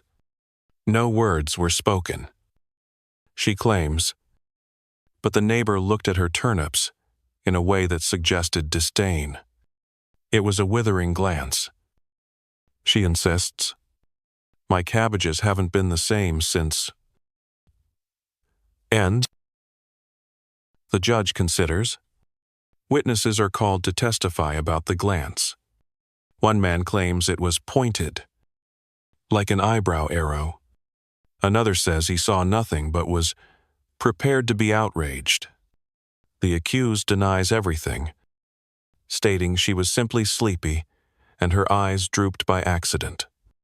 The judge rules inconclusive and orders them to share vegetables for a week as penance.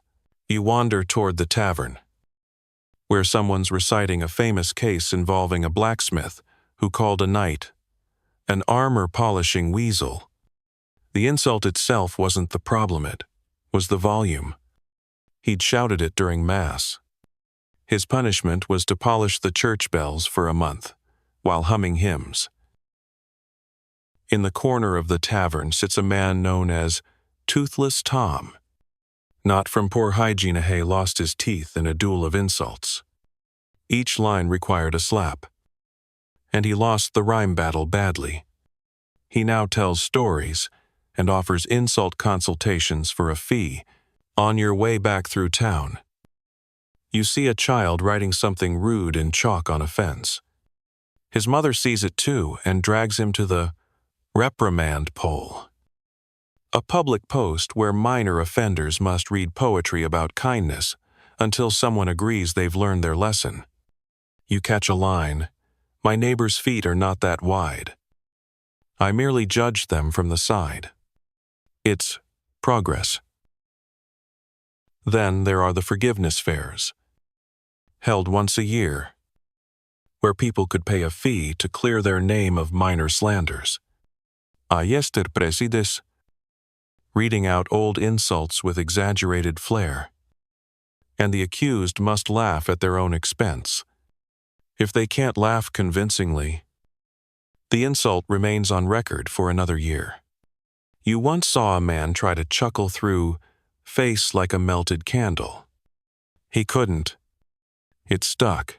Near the church steps, a painted board displays the current most creative insult. This week's entry: "Thou art a goose's hiccup dressed in boots."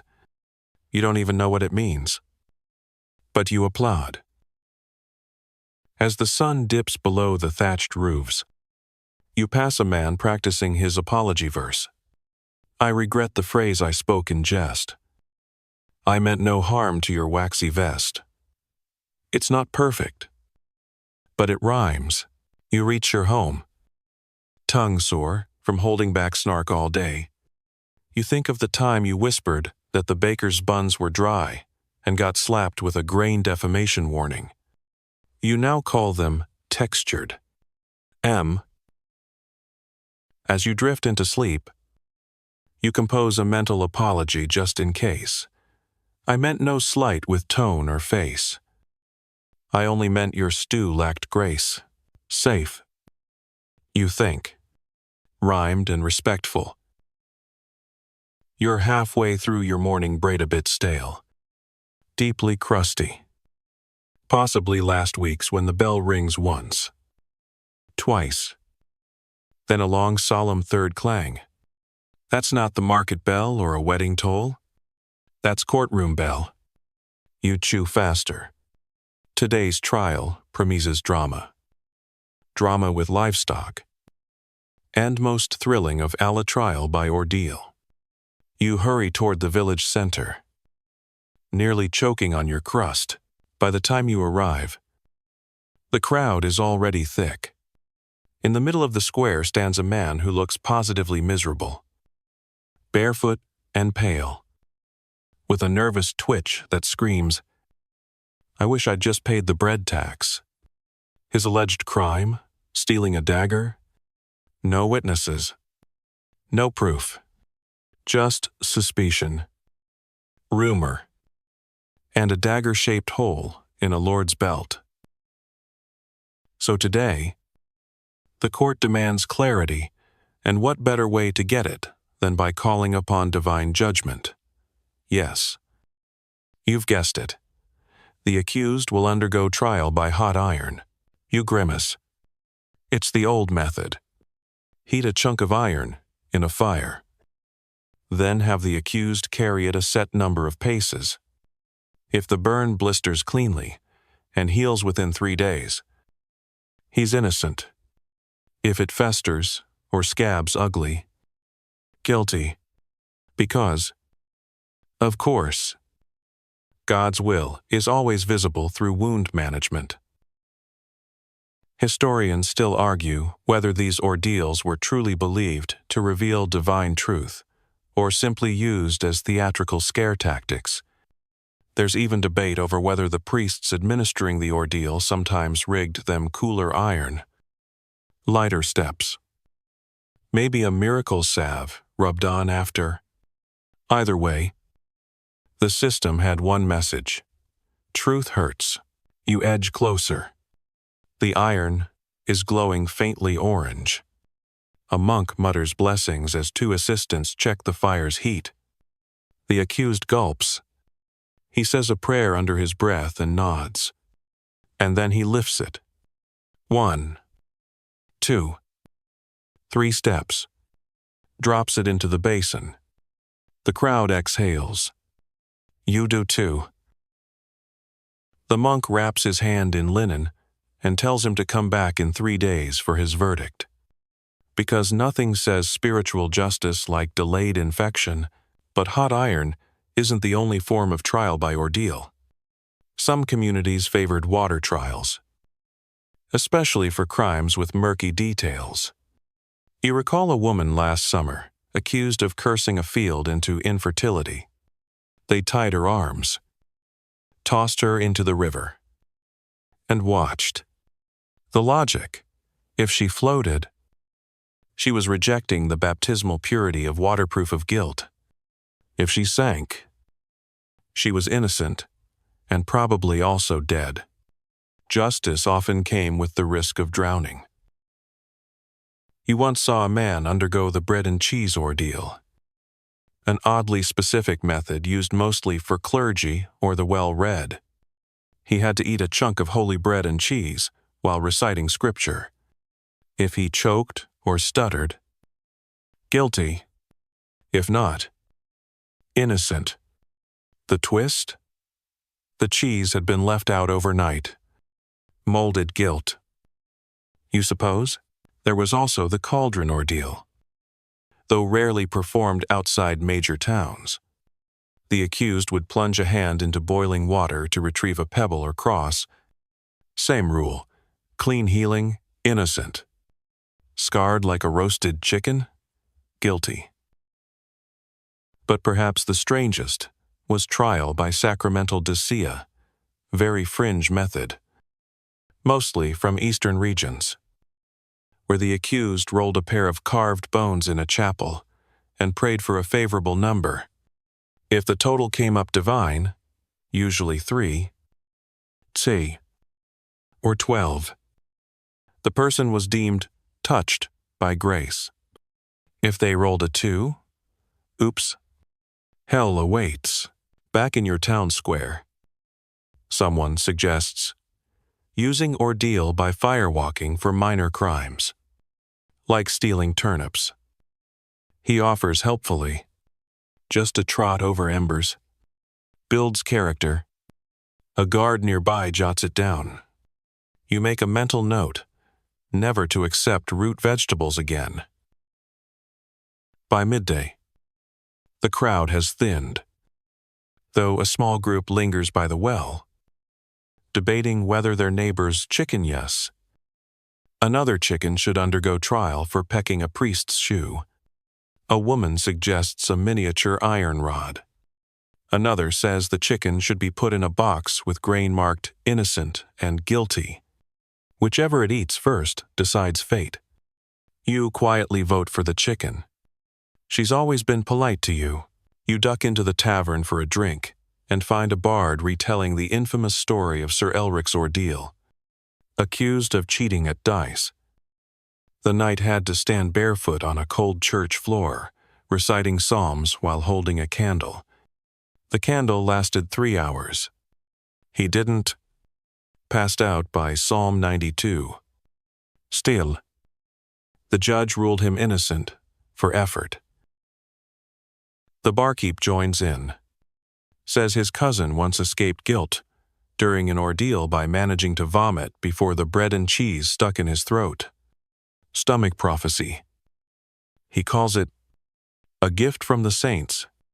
Near the fireplace. An old man recalls a time when 2 rivals accused each other of theft. The judge couldn't decide who to test, so he ordered a shared ordeal. They both had to hold hands while walking over burning straw. By step 2, they were screaming apologies and handing back each other's goats. Effective, if traumatic. As evening falls, you pass the man from earlier, his hand bandaged. Walking quietly toward the chapel, you nod. He nods back. It's an awkward moment. You both know the verdict has nothing to do with truth and everything to do with how cleanly his body heals.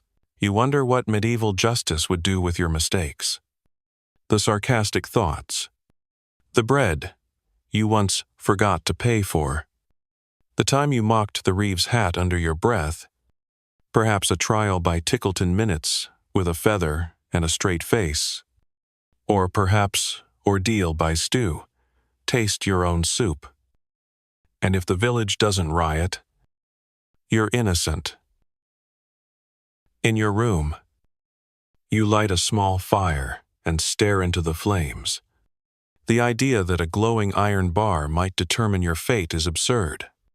And yet, also not entirely surprising. You reach for your blanket. Careful not to wrinkle your sheets. You think about the man's burned hand. About moldy cheese. about sinking versus floating, about justice that's hot, hungry, or humbling. And as your eyelids grow heavy, you whisper to the night, "Let me sleep blameless. No bread, no blister, no boiling, just dreams." You're jolted awake by a clang. Not the usual church bell, but a hollow metallic thunk that echoes through the alley, like a pot being hurled in righteous anger. You sit up and squint out your shutter. Sure enough, a group has gathered around what looks like a fence post? No. Wait. It's a man, in stocks, with a sign above his head that reads, "Public nuisance, excessive whistling at inappropriate hours." Well, that explains the pot noise. You shuffle out into the chilly morning air and make your way closer. His feet stick awkwardly out of the wooden frame, and he's whistling again. Defiantly. Between clenched teeth, someone throws a cabbage. He thanks them. Loudly. This, you think, is public shaming law, where punishment wasn't about prison bars or stealthy payments, but about being seen, mocked, and remembered. It's the medieval version of social media, brutal, relentless, and often deeply, hilariously petty. The village square has a whole shaming stationa set of tools for justice through humiliation. The pillory, the stocks, the cucking stool, a bench with one leg shorter than the others labeled wobbly justice, and, of course, the shame bell, rung whenever someone was walked through town wearing a sign listing their offense. Some signs were functional, liar. Others poetic, my words weighed more than truth. And some simply bizarre, I milked another man's goat without asking. You take a seat on a barrel and watch as the town constable reads out today's shame parade schedule. First up, the whistler. Next, a woman who kept singing tavern songs during Mass. After that, a man fined for calling his neighbor a wet turnip in trousers. He's required to repeat the phrase aloud while balancing a turnip on his head. Historians still argue whether this system truly reformed behavior or just satisfied the crowd's appetite for mischief. But one thing is certain: being laughed at worked. Fear of embarrassment kept more people in line than swords ever did.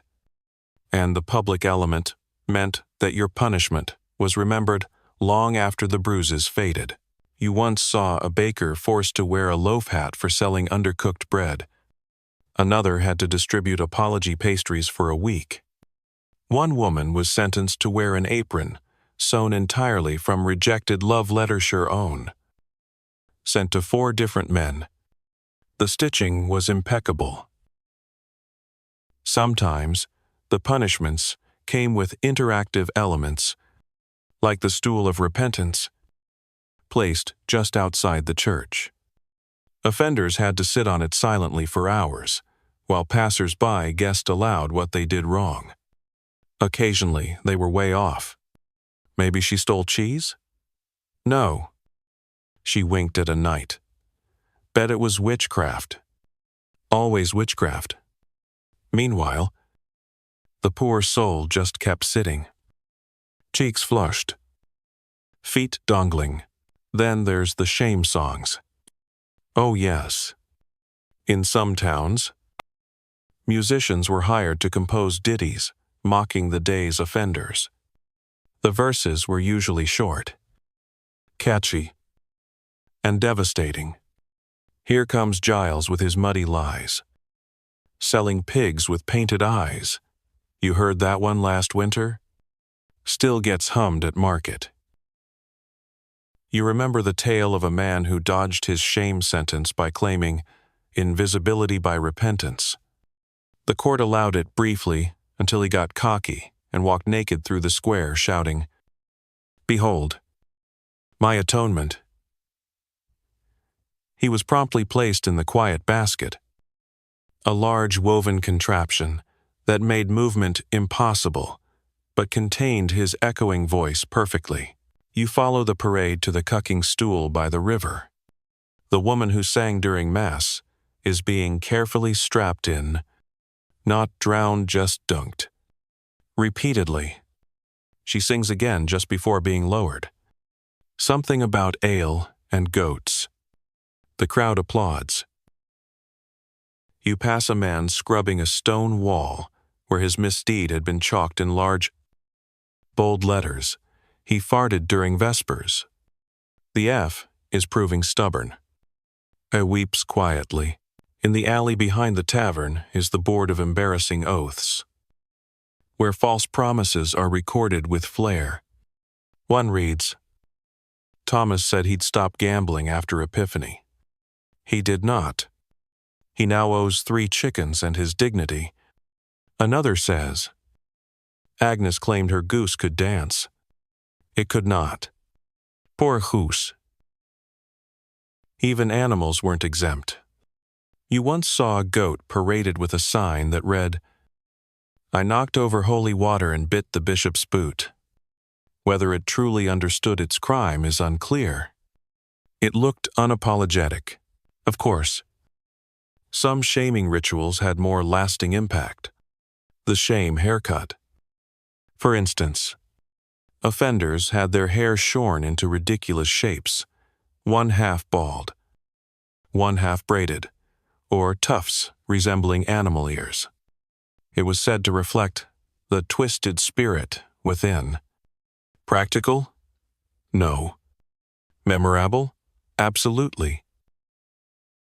There's even a corner of the marketplace where old shame tokens are displayed. Wooden necklaces inscribed with phrases like "bread stealer" or "dishonest dice roller." Some people collect them now. Antique morality. The merchant calls it. You consider buying one. Maybe. Mildly insolent. It suits you. You walk past the stocks again. The whistler's finally silent, though it's hard to tell if he's asleep or just out of tunes. Someone's left him a note. Try humming next time. Less jail. Same satisfaction. By evening, the final shamer of the day is brought forth a tailor who used forbidden fabric to sew a bishop's gloves. He walks backward while wearing said gloves on his ears. No explanation given. None needed. You return home, passing a small mirror hanging from the chapel wall. It's labeled "Glance of Reflection." You look. You smirk. You keep walking. Tonight, you lay your head down, thankful your words stayed inside your head today. No song. No stool. No hat made of turnips. You whisper to the ceiling beams. No shame hat for me. And just before sleep takes you, you hear a faint whistle in the dark.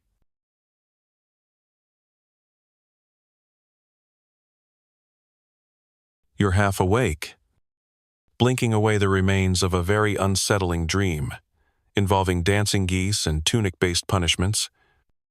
When the clang of iron on stone draws your attention, you sit up slowly, crack the shutter, and see a procession winding down the road. 2 guards, a priest, and behind them, a man dragging a broken plow. His hands are bound with rope, and tied around his neck is a wooden board reading, "Idle on Saint's Day. Soil unturned." Oh, yes. Another victim of work regulation laws. Those rigid, ecclesiastical calendars of do's and very stern do-nots that governed when, where, and how a person could labor, and critically, when they absolutely must not. Because in medieval Europe, failing to rest on the correct holy day could get you publicly shamed, fined, or, as today's unfortunate fellow demonstrates, turned into a walking sermon. You shuffle into your boots and follow the crowd, who are already murmuring about how he was seen hoeing near the hedgerow during the feast of St. Eligius. Scandalous. Even though Eligius is the patron saint of metalworkers and horses, not hedges, but never mind the details, rules are rules.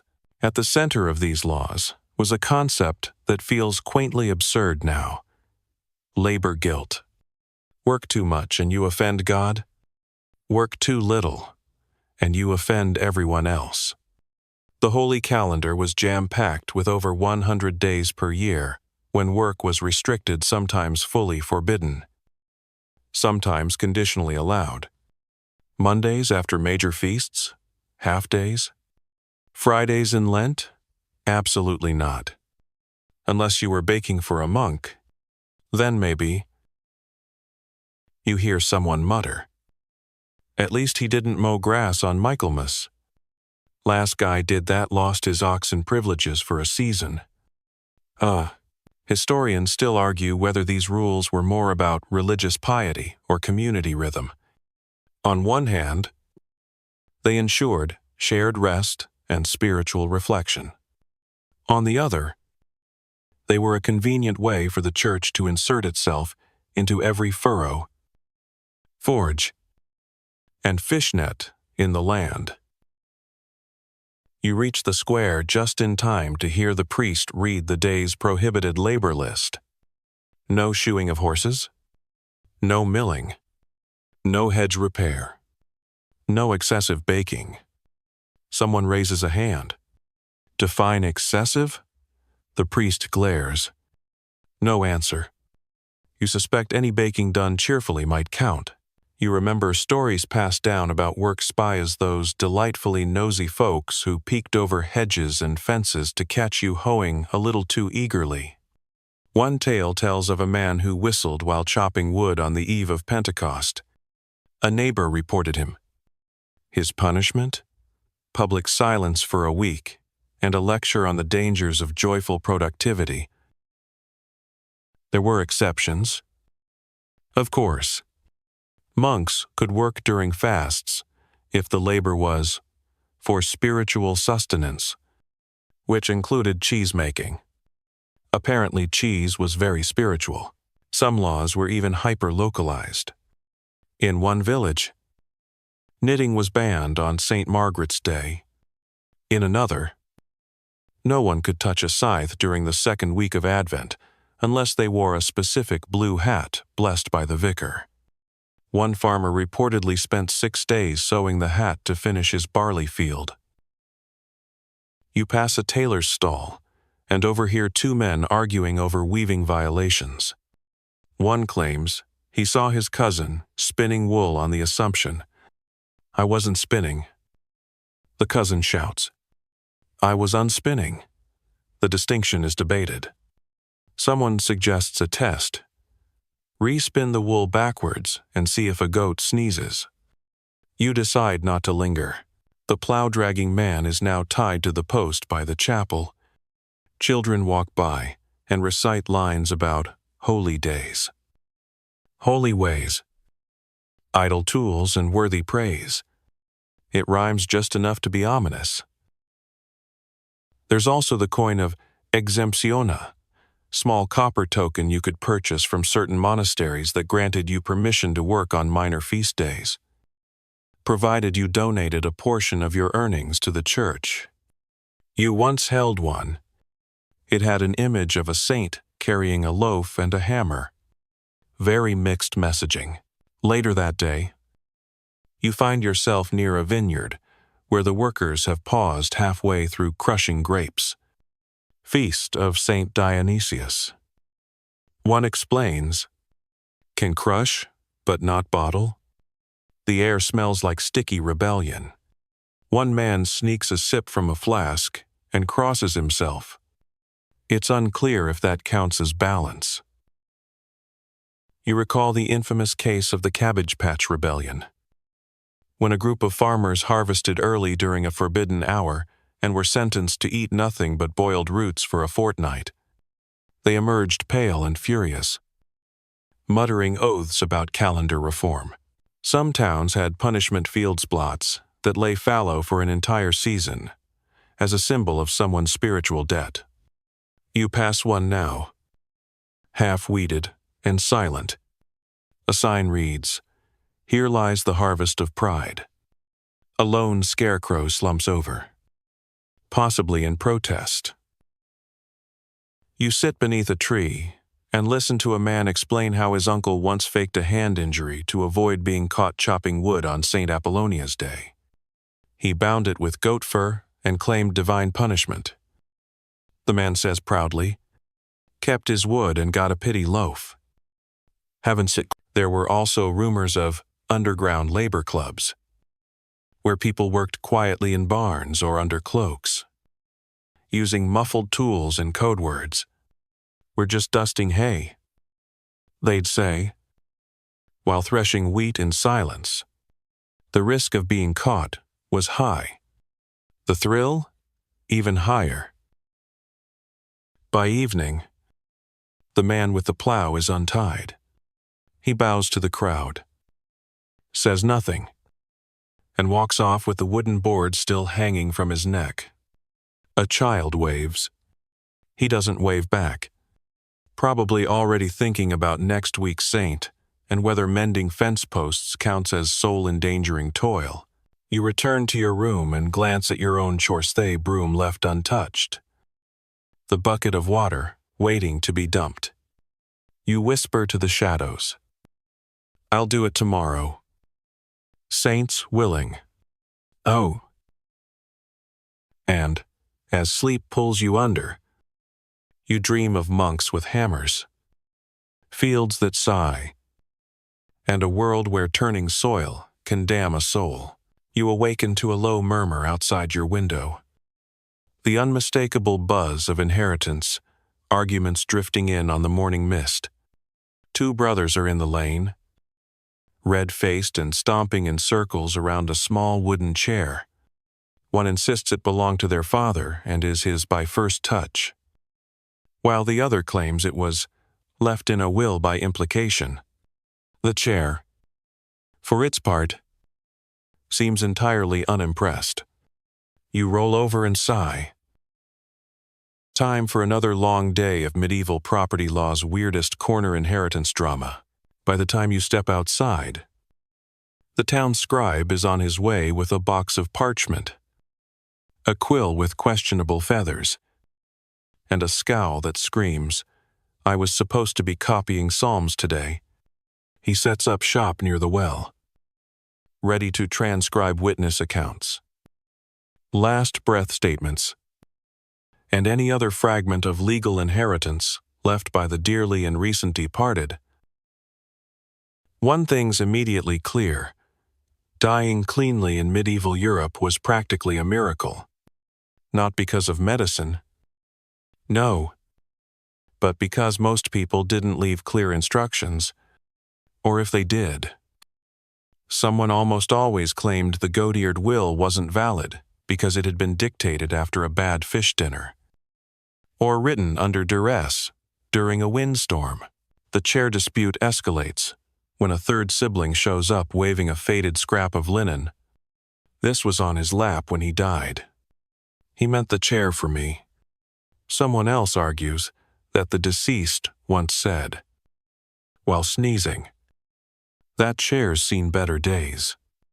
A clear rejection, one brother shouts triumphantly. Historians still argue whether wills in the medieval world were genuinely enforceable or more of a polite suggestion. Formal written wills were rare, especially among peasants. Most people relied on oral wills, delivered on deathbeds in the presence of witnesses, some of whom might have been half asleep or entirely deaf. You sit on a barrel as a carpenter shares a tale about a woman who bequeathed her spinning wheel to her granddaughter, if she keeps spinning good thread. The granddaughter took it, then spun the worst thread imaginable for spite. The case dragged on for weeks. And then there's customary law, the tangled net of region-specific traditions that dictated who inherited what. In some towns, the eldest son got everything. In others, daughters received cows before sons could claim grain. In one particularly strange village, whoever closed the deceased's eyes first inherited the hat collection. Several suspiciously swift eyelid-closing races were later investigated. You remember the tale of Goat Will Griselda, who died and left a flock of goats to her nephew unless her cat jumped on the bed before midnight. It did. The cat became the legal heir. The village reeve had to assign a caretaker to manage the goats on behalf of the feline. The cat bit him regularly. By midday, a new case is being brought forth. A dying man supposedly promised his prized boots to his godson, but someone claims they were instead promised to the boots themselves. He spoke directly to them. The witness insists. He said, "You've carried me far. May you carry another?" The godson bursts into tears. "He named me after those boots." A goat eats part of the parchment before a decision is made. In the next lane, an older woman consults the scribe about pre-death transversa trick used to avoid inheritance disputes altogether. "If I gift my cloak now," she says, "can I still wear it until I die?" The scribe raises an eyebrow. "Only if the new owner stands beside you at all times." She ponders this. That might be nice. How? Then there's the sole inheritance tradition. In some areas, a dying person could assign spiritual debts or blessings to another. Want someone to carry your sin of stealing a pear? Name them in your will. Want to gift your hours of candle-lit prayer to your niece? Declare it on your deathbed. One man reportedly passed his entire fasting record to his dog. The dog went on a 3-day hunger strike before eating a pie. You overhear someone whispering about the cursed spoona, small wooden ladle passed down 3 generations under the belief that whoever used it during a storm would become a terrible cook. No one's dared stir stew with it since 1312. A man approaches the square dragging a footlocker and claims it contains conditional heirlooms. Apparently, each item within was inherited under specific behaviors. This belt is mine if I never lie. This ring is mine unless I marry a redhead. And this dagger goes to my cousin unless he ever uses the phrase fishy business again. You lean in. Has he? The man nods. Twice. Loudly. Oh, as evening shadows stretch long across the cobbles, the scribe gathers his notes and announces a ruling. The chair shall be sawn in thirds, and each sibling must take one. They all protest. He shrugs, then bury it with him. Maybe he wants peace. You wander home, passing a door marked with chalk. Inventory pending. Someone's died. And until the local reeve records every item cloak hook to comb the house is sealed. You peek through the shutter. Nothing valuable. Except maybe the goat. Back in your room, you stare at your own meager collection. 1 pair of boots, a tunic with patched elbows, a spoon of questionable lineage, and a coin you definitely found, but now consider yours. You scribble a will on a scrap of wood and hide it under your mattress. It reads, "To whoever finds this, the boots are fine. The tunic scratches. The spoon might be cursed. And the coin was mine." No matter what Arnold says, Satisfied. You blow out the candle, hoping your words survive long enough to matter. The village is unusually quiet this morning. No chicken trials. No cabbage debates. Not even a whisper of someone insulting a bishop's beard. Just the faint rustle of wind through haystacks and the steady creak of a sign above the apothecary's door. You step out cautiously, boots still damp from yesterday's puddle incident, and head toward the common green, where a group is gathering not around stocks or a shame pole this time, but around a scroll pinned to the chapel door with wax and a tiny drawing of a frown. The scroll reads, "By order of the Crown and divine authority. Let it be known, new sumptuary restrictions are in effect." You groan. Not this again. Last year it was sleeve width. The year before, it was hat height. This year, colors. Welcome to the maddening world of sumptuary laws, the medieval obsession with controlling not just what people did, but what they wore, how they ate, and precisely how fancy their socks could be. The local reeve, already sweating under his woolen collar, steps forward and begins to read the new decrees aloud. No person of peasant birth shall wear garments dyed with saffron, woad, or foreign berries. No boots may contain buckles exceeding 2 fingers in width. Velvet hoods reserved for persons of knightly station or above. Feathers are limited to 1 per head, except on festival days, wherein 2 may be permitted at local discretion. You blink. Your hood is definitely velvetish. Your boots have 3 buckles, not 2. And yesterday you tied a feather into your belt for flair. You are, as the law now suggests, criminally stylish. Historians still argue whether sumptuary laws were about morality, class preservation, or sheer boredom at court. On one hand, they reinforced the rigid social ladder lords in silk, laborers in mud-dyed linen. On the other, they gave authorities a handy excuse to fine people for daring to express personality in public. A woman next to you mutters, "They banned plum again? I just bought plum." Another man glances down at his sleeves, subtly tugging them shorter.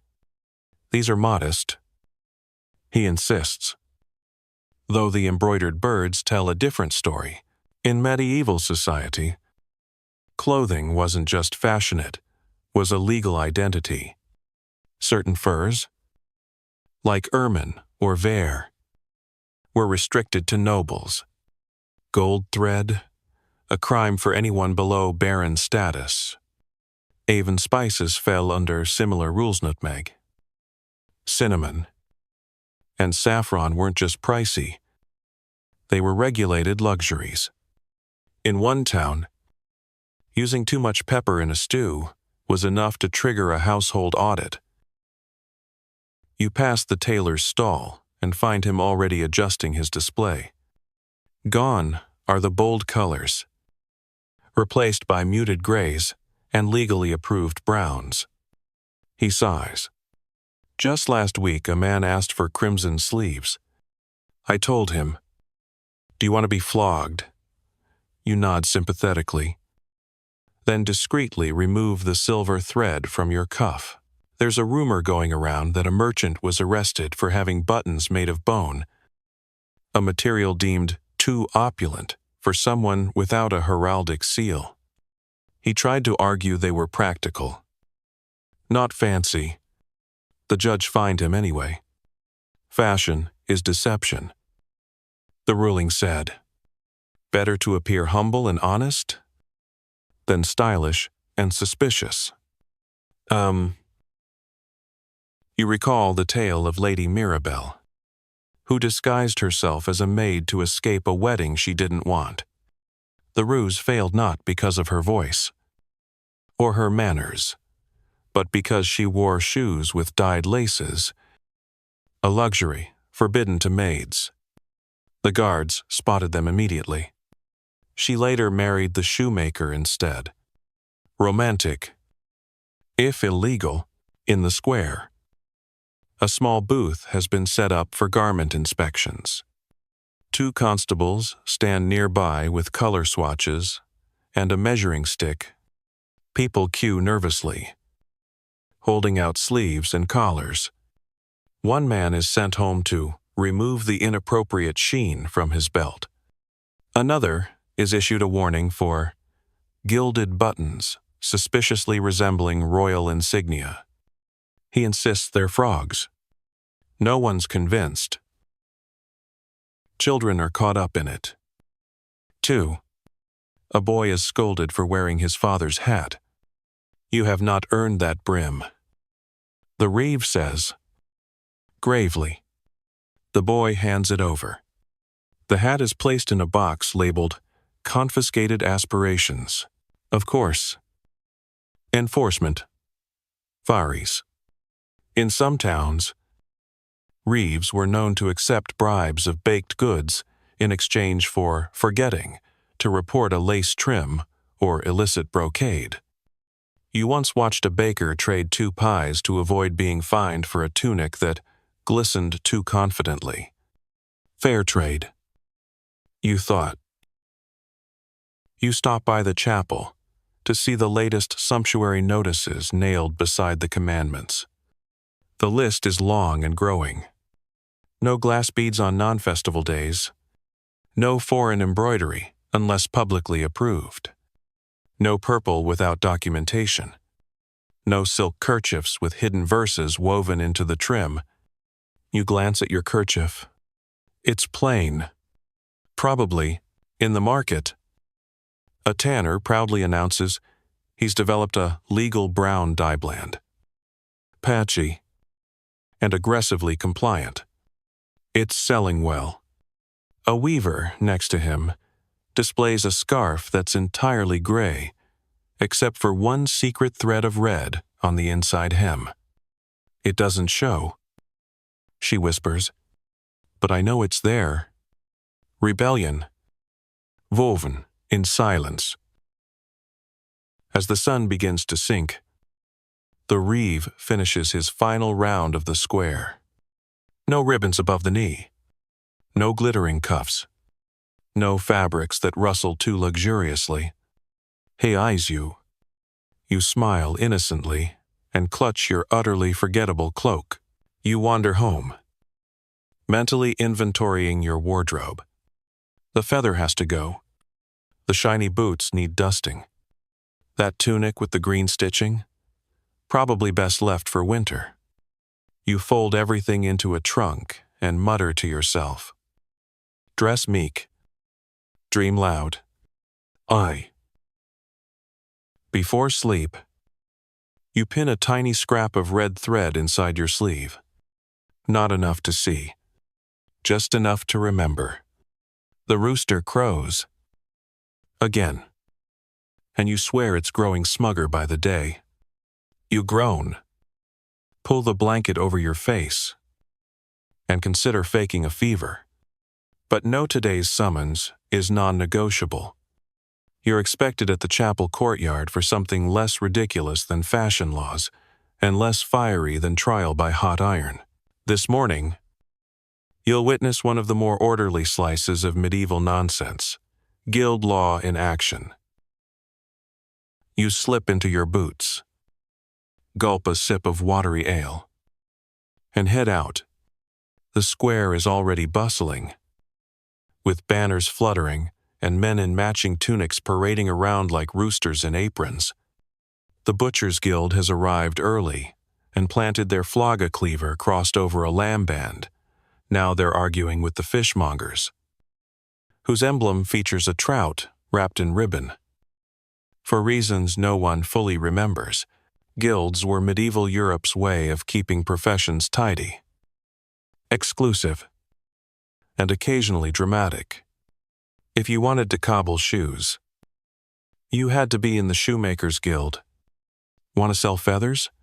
There was a Feather Traders Guild. Want to make buttons? There was probably a button cartel. And heaven help you, if you sold anything without the guild's blessing, unlicensed trade was a sin second only to skipping church or bad-mouthing the king's nose. You arrive just as the first dispute begins. A co-opper barrel maker has been accused of making barrels too round. They roll off wagons.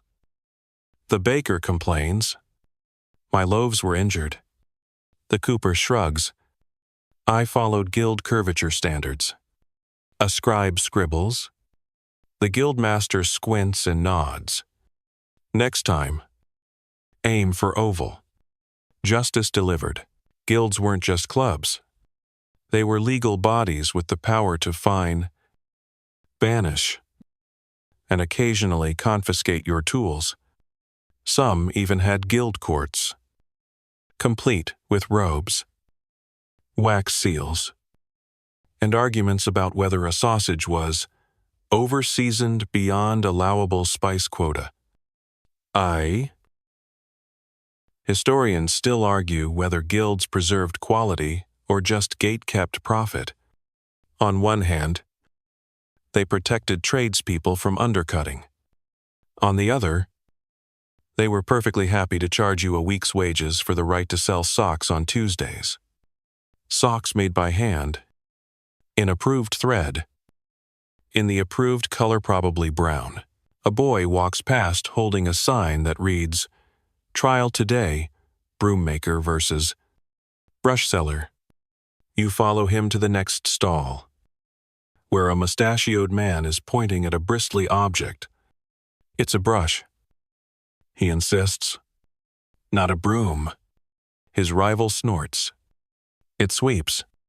It's a broom." The Guild of Household Cleanliness must now determine bristle intent. You edge closer to a cloth merchant, unfurling a bolt of forbidden tartan. "You're not Scottish," someone tells him. "My great-grandmother once saw a Scottish dog," he replies, which earns him a 3-day suspension and a stern lecture about cultural fabric encroachment. One of the more absurd cases involves a candlemaker fined for excessive scent. Apparently, her cinnamon wax was so potent it caused sneezing during Vespers. The Guild of Illuminators and Waxworkers decrees a new rule. No oils stronger than holy incense unless burned outdoors or during weddings. You can't help but giggle. Later, at the cheesemonger's circle, things get heated. A cheesemaker is accused of shaping her wheels into hearts. Romance has no place in dairy. The guild elder snaps. She protests that it was a marketing technique. "Young love buys cheese," she insists.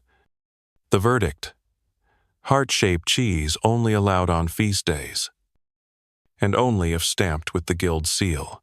A solemn cow. You recall a tale from last winter of a man who tried to invent triangular bread. The Bakers' Guild was furious. "Bread is round or long," they declared. "Triangles cause confusion." He was fined, banned from using yeast for a week, and forced to write an apology in flour on his bakery wall. Behind the blacksmith's forge, you find a man attempting to found a new guild, the Brotherhood of Left-Handed Carvers. He's carved a chicken entirely backwards. It's impressive, also cursed-looking. The Guild Council rejects his petition, citing redundancy and a general lack of market demand for backwards poultry. There's a small gathering near the tailor's corner, where a seamstress has embroidered unauthorized symbolism into a hem, a fox juggling grapes. The Tailor's Guild is furious. "It's suggestive," one elder shouts. "Of what?"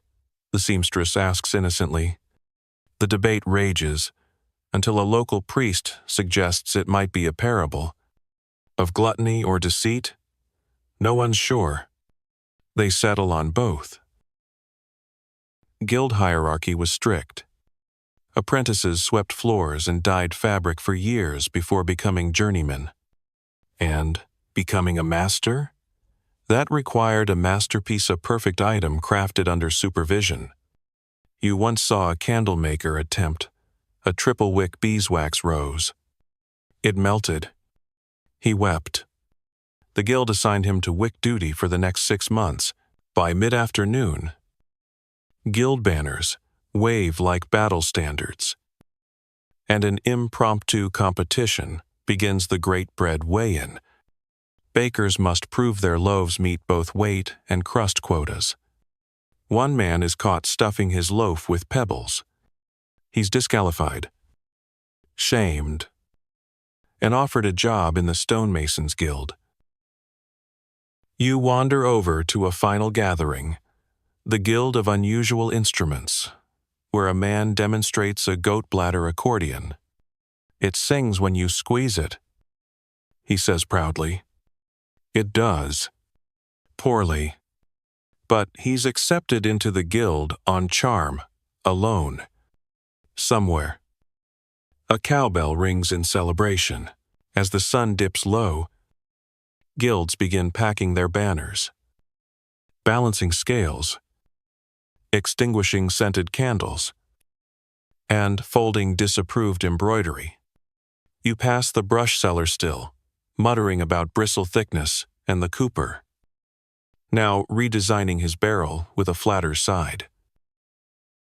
You head home with a new appreciation for the medieval ability to turn anything into law, complete with fines, forms, and occasional cheese fights.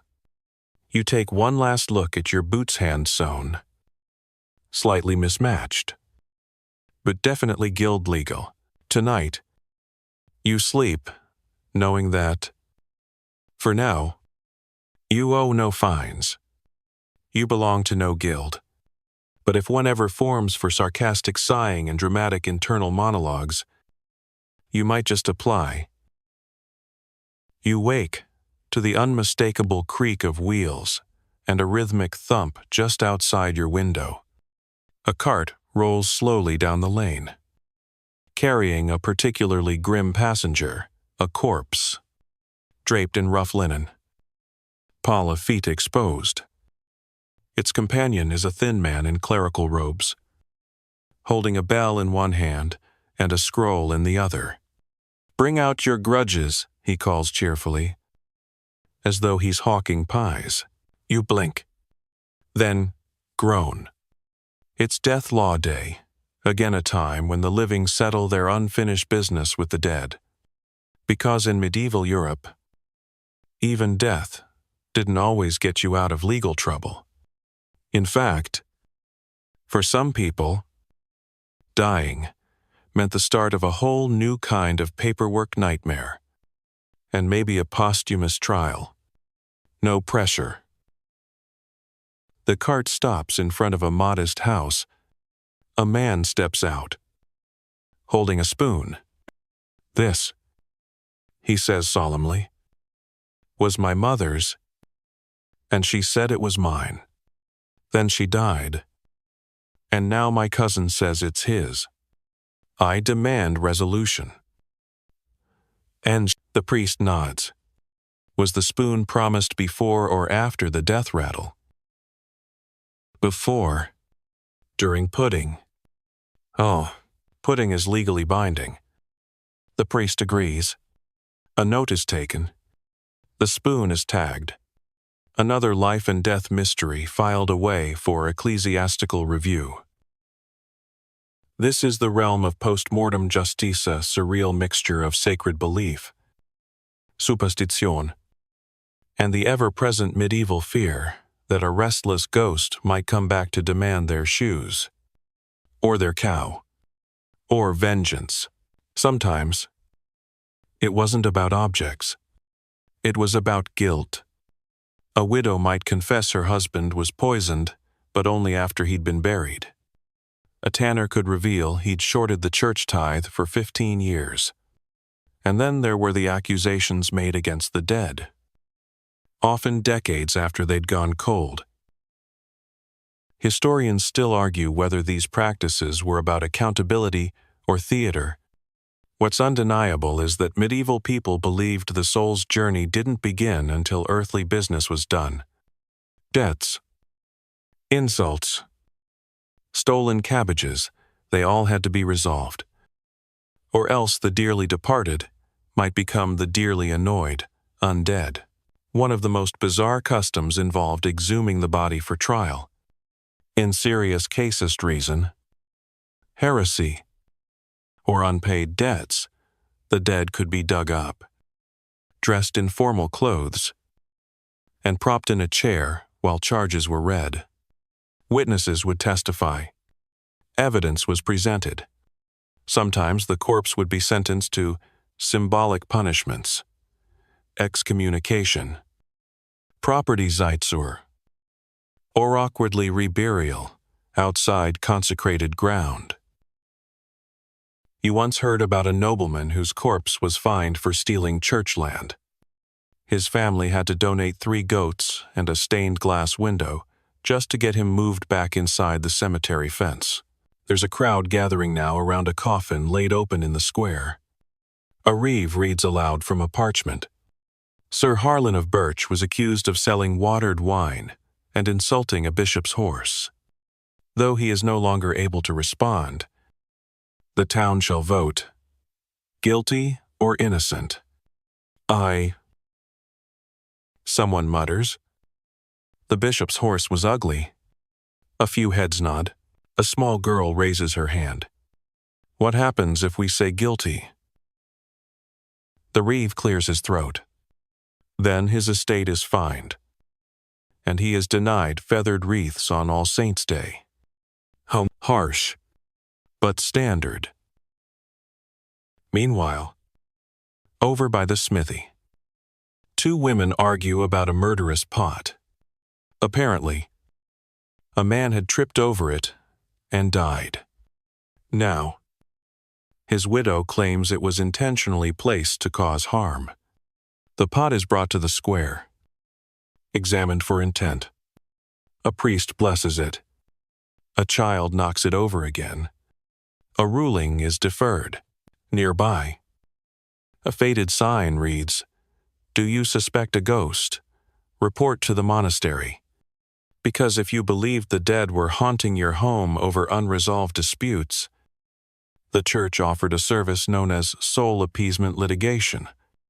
Basically, pay a fee, submit your complaint, and a monk would pray the ghost into submission, or at least encourage it to haunt someone less whiny. You remember the tale of a miller who believed his grandfather's spirit cursed his grindstone for being sold too cheap. He had the stone re-blessed, painted with a saint's face, and buried under the kitchen hearth. The ghost moved on. Presumably, there's even a local legend of a corpse duel, in which 2 families argued so bitterly over a land boundary that they each dug up their deceased patriarchs, stood them upright, and debated which direction their feet pointed. Whichever way the ancestors lean, so too lies the land. They said, neither corpse stayed upright. The land was declared cursed. No one farms it to this day. As the afternoon stretches on, another case is heard. A woman claims her late husband's debtors forged his signature posthumously. She presents a piece of parchment, allegedly signed by a hand already gone cold. The scribe examines it. Too tidy, he says.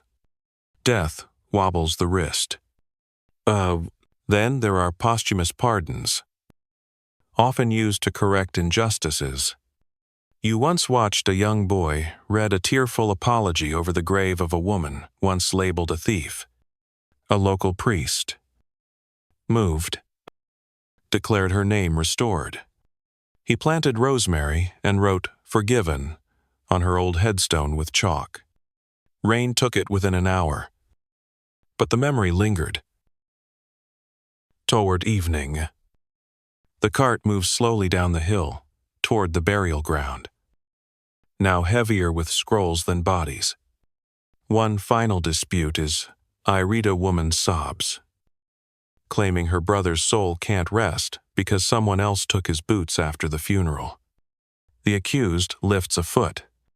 The boots are indeed familiar. I thought they were spare. He says meekly. The reeve rules that he may keep one boot. The other must be returned and buried with honor. The boot is solemnly handed over and placed beside the grave. Like a very awkward flower, you walk home under a sky, turning purple with dusk, passing gravestones both proud and peculiar. One reads, "Here lies a man whose debts outlived him." Another, "Still waiting for my spoon to be returned." And yet another, "If I rise, it's not for vengeance. It's for clarification." Back in your room, you stare at your own trunk of belongings. A cup, a scarf, one mostly functioning candle, and a pie crust you've been meaning to finish.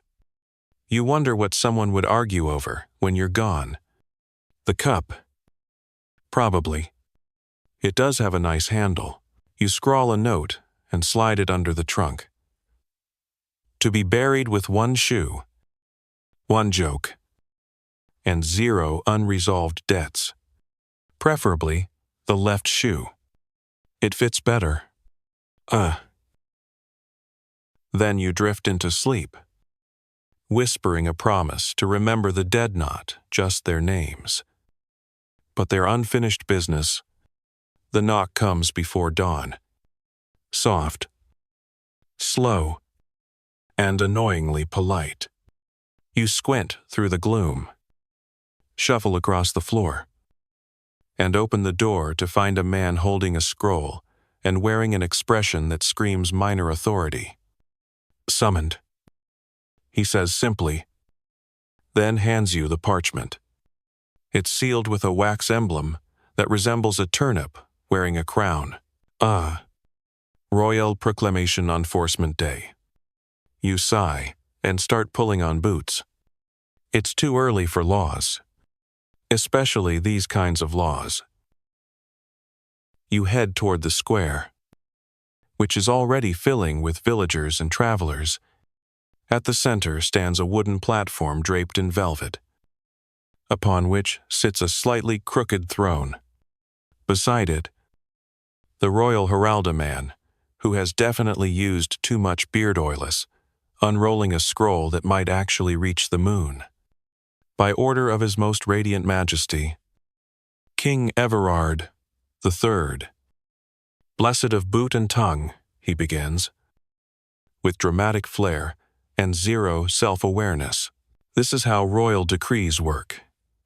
Once in a while, the monarch sends down a bundle of new rules, expectations, or mildly worded threats, which must be read aloud, accepted without question, and followed to the letter, unless you enjoy jail or being whipped with something symbolic, like a trout wrapped in ribbon. The crowd waits patiently, save for a boy snickering every time the herald says boot. Today's scroll contains all the usual nonsense: new taxes on imported cloth, limitations on goose racing, and new this year, a ban on excessively pointed shoes within castle visibility. Apparently, nobles tripped during a feast and blamed it on peasant trends. You look down at your own shoes. Modestly pointy, moderately dangerous. You wiggle your toes in protest. One decree sparks murmurs. All public fountains must henceforth display an image of the king's favored warhorse. Niblet. You sigh. That means someone has to repaint the fish fountain again. It'll be the third time this year. Historians still argue whether such proclamations were about centralized control or royal boredom.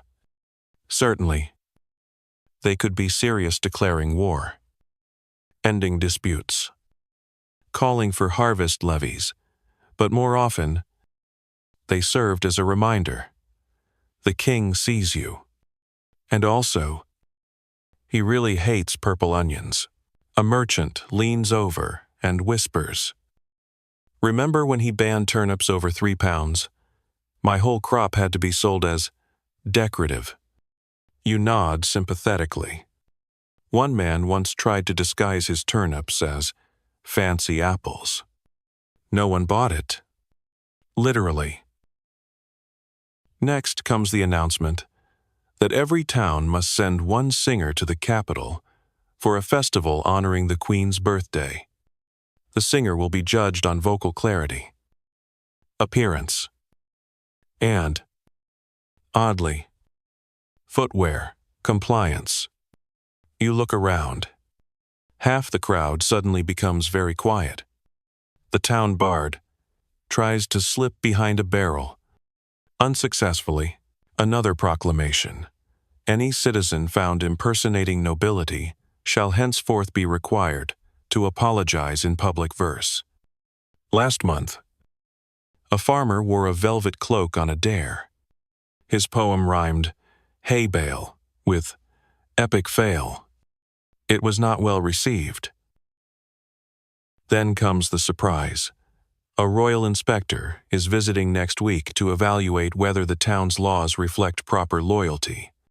This is followed by a confusing mandate that all doors must squeak slightly when opened, so as to prevent sneaky movements, and that ducks in the market square shall be fed only approved grain. You write that one down, just in case you pass the baker's stall, where he's trying to understand the king's decree banning excessively cheerful bread. "What does that mean?" he asks. "No smiling crusts?" You recall last spring when he baked buns shaped like dancing saints. The bishop fainted. Maybe that's what triggered it. One of the more absurd proclamations comes next. Henceforth, all ladders over 4 rungs must be registered with the local reeve. A man with a 5-rung ladder groans and starts disassembling it mid-market. But not all decrees are silly.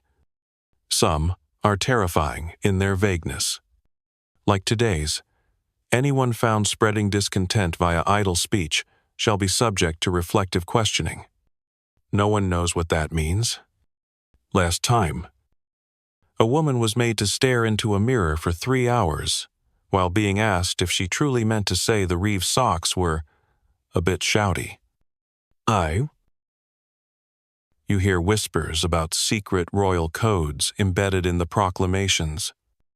If you count every 3rd boot reference, someone says, "It spells a warning." You try. It spells BTRFX. You give up? There's a chuckle in the back when the herald declares a ban on singing goats in taverns. It stems from an incident in the South where a minstrel trained a goat to bleat on cue. The goat outperformed him. The minstrel sued. The goat was exiled. Another decree requires every town to erect a stone slab listing their 5 most loyal residents. What if we only have 3? Someone asks. Then 2 names must be invented. The herald replies smoothly, but make them believable. A group starts brainstorming. What about Honest Alric? Didn't he steal a duck? Quiet. He's all we've got. As the sun reaches its highest point. The final proclamation is read. Any citizen who correctly guesses the color of the Queen's new robe shall receive 1 silver coin. You laugh? That's just bait. No one's seen the Queen in months. Last year, everyone guessed blue. It was teal. Half the court wept from shame. The herald bows and steps off the platform. The crowd disperses, already planning how to repaint fountains, trim shoe points, and teach ducks how to behave more regally. You duck into an alley and retrieve a folded parchment, your own collection of past decrees. Some highlights: no pet frogs in alehouses, enforced. Then repealed. Must address onions as sir during harvest festivals, not enforced. But hilarious. Socks must be worn on both feet. Unless the king decrees opposite day, he did. Once. You tuck it away, adjust your hood, and decide to lie low until the royal inspector's visit is over. No public whistling. No theatrical walking. And definitely, no bread that seems too pleased with itself. Back in your room, you make a note. Tomorrow, adjust shoe tips. Rehearse humble face. And find grain that won't offend ducks. You close the shutters and settle into bed. Outside, a fountain gurgles. You swear you hear someone painting a horse face on it in the moonlight. You don't plan to attend the feast. Truly. You mean to spend the evening wrapped in a blanket with stale bread and perhaps half a dried fig. But by mid-morning, the word of the feast spreads like butter on a summer hearth. 3 meats. Someone whispers, roasted, not boiled. Another chimes in, and then the phrase that finally unravels your resolve. Legal requirement. Apparently. Some towns are obligated by statute to feast properly, or risk punishment for stinginess. You mutter a curse under your breath and dust off your cloak. Time to witness how medieval law dictated celebration. You arrive in the square just as the first pigs are being hauled in on ropes, squealing like they've read the law scrolls too. Tables are being assembled. Linen is being laid out, poorly. And children are racing around with garlic strings tied to their waists for decoration or defense. No one's quite sure anymore. In the center, a parchment has been nailed to a post. It reads, in looping, overly proud script, Feast Day of St. Rumbald the Upright. Minimum requirements: 1 poultry, 1 fish, 1 beast of hoof. Failure to comply will result in the removal of ale privileges and the summoning of the gloom bell. You don't want to know what that is. Medieval feast laws were a strange mix of religious pressure, royal meddling, and social one-upmanship. Some towns were legally bound to throw annual banquets to commemorate saints, local victories, or the signing of a charred treaty no one can read anymore. The law wasn't just about food, it was about quantity, display, and very specific ritual consumption orders. The fish always came before the fowl, unless the moon was waning. Then it swapped. A single chicken, without accompanying greens, could trigger a fine. 3 meats without a pie was practically treason. Historians still argue whether these laws emerged to promote unity or to keep local butchers and bakers in business. One theory claims feasts were a form of tax collection in disguise. Citizens fed each other instead of giving coin, and in doing so, revealed who had extra salted pork tucked away. Clever, invasive, entirely believable. As the long tables begin to groan under platters, you spot a priest walking up and down with a spoon. He dips it into each dish, sniffs, tussed, then mutters something to a scribe. This venison is dry, he declares. That's half a tithe deduction. You wonder how many deductions it takes to void someone's salvation. Probably 4. You remember a feast last year where a woman served eel pie with no crust. The local reeve accused her of culinary negligence. She responded by stuffing a pastry lid on top mid-judgment. It worked. She was let off with a warning, and her eel was declared passably devout. Today's main attraction is a stew pot the size of a small chapel. It contains something resembling meat and something else that might be fruit. A man stands beside it with a ladle the length of a fishing pole.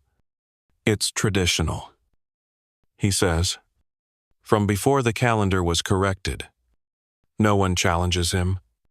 Time, after all, is flexible when stew is involved.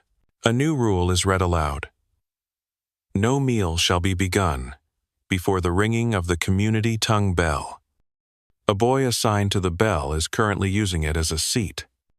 Someone nudges him off.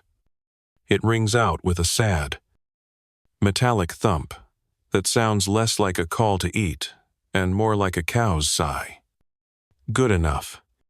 The first trenchers are served wooden slabs with bread baked into them, slowly dissolving under gravies thick enough to patch roofs.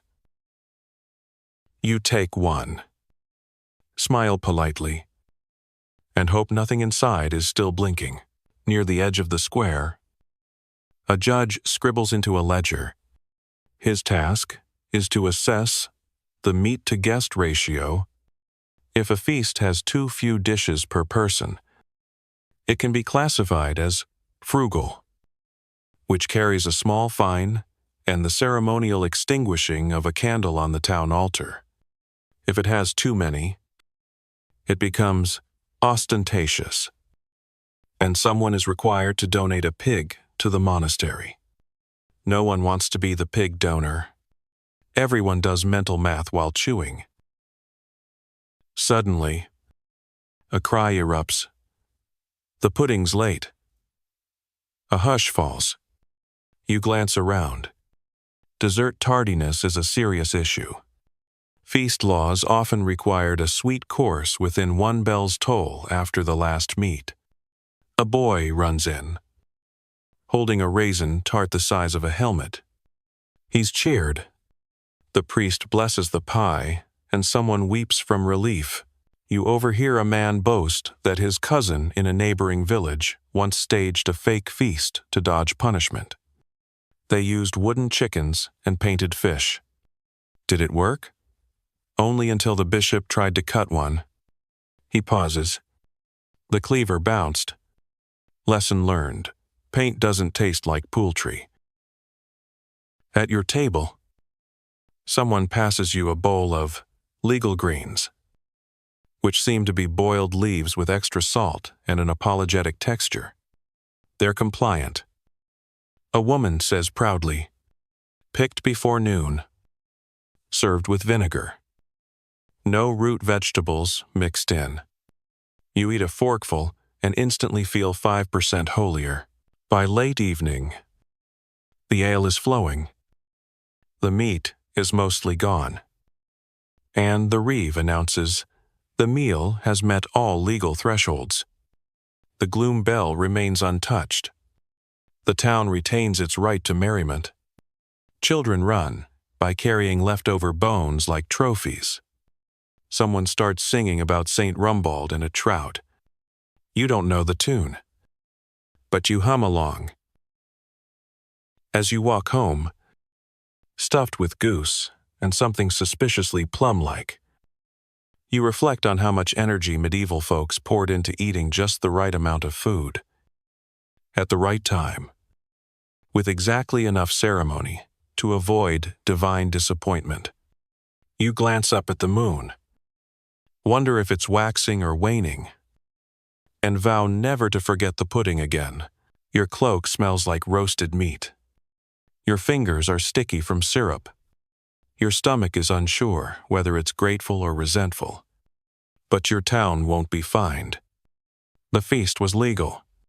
For another year, Your community is safe from bureaucracy, from shame, and from the gloom bell's dreary chime. You close the door behind you and collapse onto your bed, whispering to no one in particular. 3 meats, 1 tart, and 0 violations. Blessed be. It starts with a giggle. Not a loud one, just a tiny, stifled hiccup of mirth that escapes from someone sitting in the second pew. The priest doesn't notice at first. He's deep into the homily, droning on about the virtues of patience and the evils of overcooked onions. But then comes a second giggle. This one slightly wetter, like someone tried to swallow it mid-breath. A few heads turn. One woman coughs pointedly. Another jabs her husband with her elbow. The priest pauses, mid-sentence, and stares into the crowd with the intensity of a man about to declare spiritual war. Let it be known, he says, slowly, that levity during sacred time shall not be tolerated. Asterisk, asterisk. Medieval Europe's laws on church behavior could be unexpectedly strict and startlingly specific. You straighten up on your wooden bench, trying not to breathe too loudly.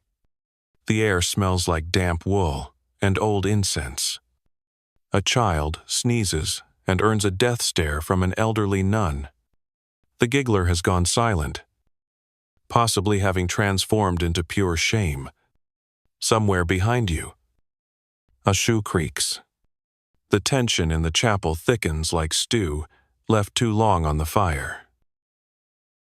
In some parts of medieval Europe, laws governed not just what you wore to church, but how you moved, sat, prayed, and even felt. It wasn't enough to attend Mass. You had to attend correctly with the right posture, the right level of eye contact with the crucifix, and an appropriate aura of spiritual solemnity. Smiling was suspect. Whispering was criminal. And laughing was practically heresy on a sliding scale. Historians still argue whether these behavioral codes were based more in theology or in maintaining the priest's personal authority. What's certain is that town records across Europe contain astonishing numbers of fines and citations for disruptive pew behavior. One man in Normandy was excommunicated for falling asleep during the gospel.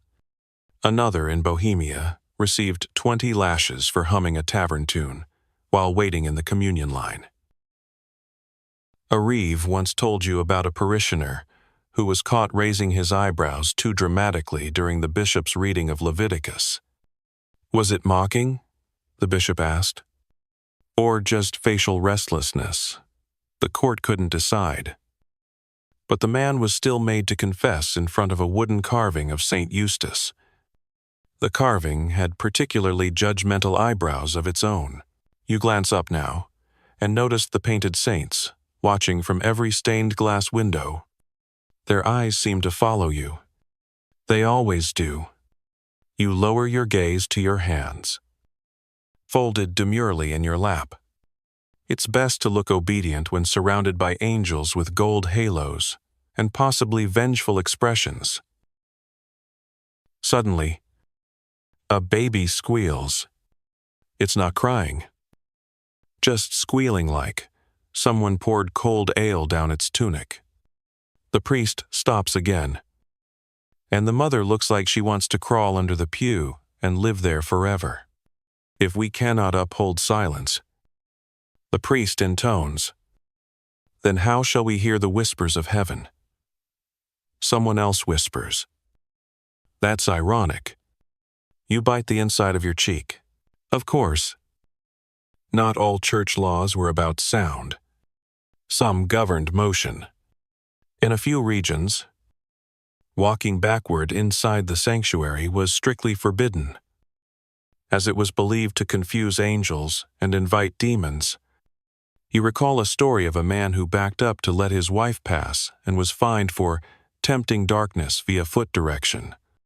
He now shuffles sideways at all times. There were also rules about seating. Nobles in the front, merchants behind, peasants in the back or in some places, on benches outside if space ran out. Sitting in the wrong section could lead to fines or public penance. One particularly tall cobbler was once fined for blocking the view of a shorter noblewoman. His punishment? He had to kneel through 3 consecutive masses. He was never quite the same. Today's sermon ends with a reading from an obscure epistle that appears to be mostly about mold and regret. You rise with the others, careful not to move too quickly. The man in front of you accidentally bumps his neighbor and mumbles an apology. That's borderline illegal. Physical contact during service was forbidden in some churches, under the fear that jostling might break spiritual focus or a nearby relic. You file out slowly into the courtyard, where a boy immediately starts whistling. His mother smacks him on the head. Not until after Vespers, she hisses. Apparently, even post-service mirth has a buffer zone. A clerk stands near the chapel steps, quill in hand. Logging violations. He checks a list, frowns, then crosses off a name. Lucky, he mutters. They almost smirked. Well, there's a woman selling pies near the exit. She's been cited before for selling too sweet of a dessert, too close to sacred space. It encourages worldly pleasure. The priest once said, "Today, she swears the pies are bland. You buy one out of curiosity. It tastes like damp cardboard and disappointment. Holy indeed." A man next to you mutters that his cousin was once sentenced to silent pilgrimage for sneezing too loudly during Lent. Had to walk 20 miles without saying a word. He says, by the end, he'd learned his lesson. What was the lesson, you ask? He shrugs. Keep a kerchief in your sleeve. Yes.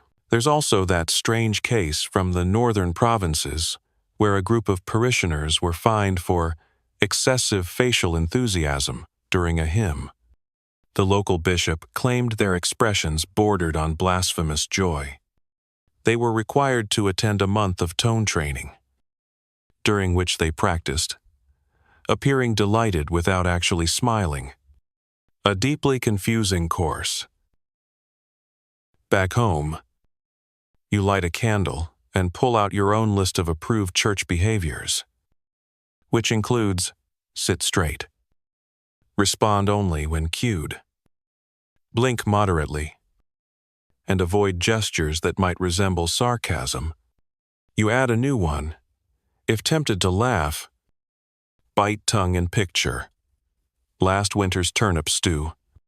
That always kills the mood. You finish the pie anyway, because even bland holiness is better than nothing. Then you stare at your ceiling and think about the saints in the stained glass. Were they always solemn? Did they ever laugh? Just once. Before someone wrote it into the rule book as a sin? Eventually, your thoughts slow, and your breath matches the distant echo of a bell you didn't hear earlier. Maybe it never rang. Maybe it did. And you were just too careful to notice. You hear it before you see it, a rhythmic knock. Knock. Knock. Echoing down the lane in the early morning mist. Not the kind of knocking that calls for help or requests bread. This is the dull, repetitive kind that says, I have a clipboard and zero mercy.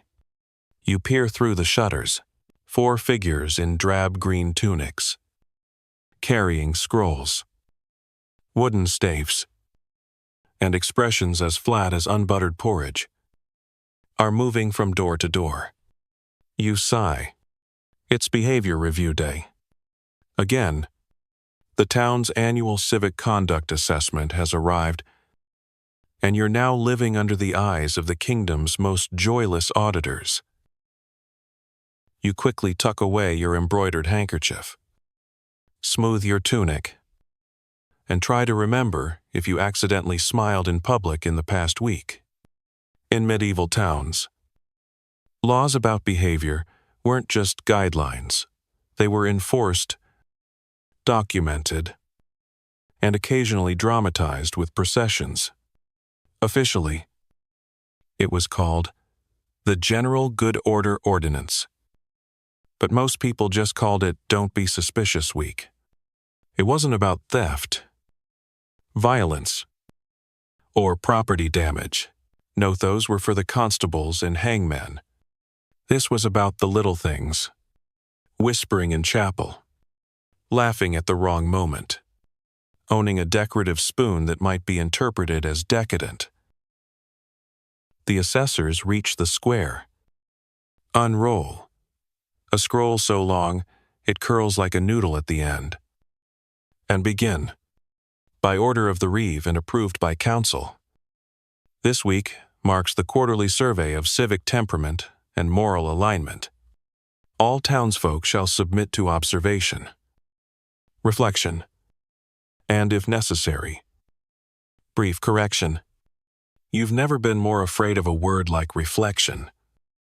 Oh, the first case involves a young woman brought forward for spirited walking. Apparently, she passed the apothecary's shop with too much bounce in her step, which was witnessed by a clerk who claimed it incited hope in others. The assessors ask her to demonstrate the walk. She shuffles nervously. Too sullen.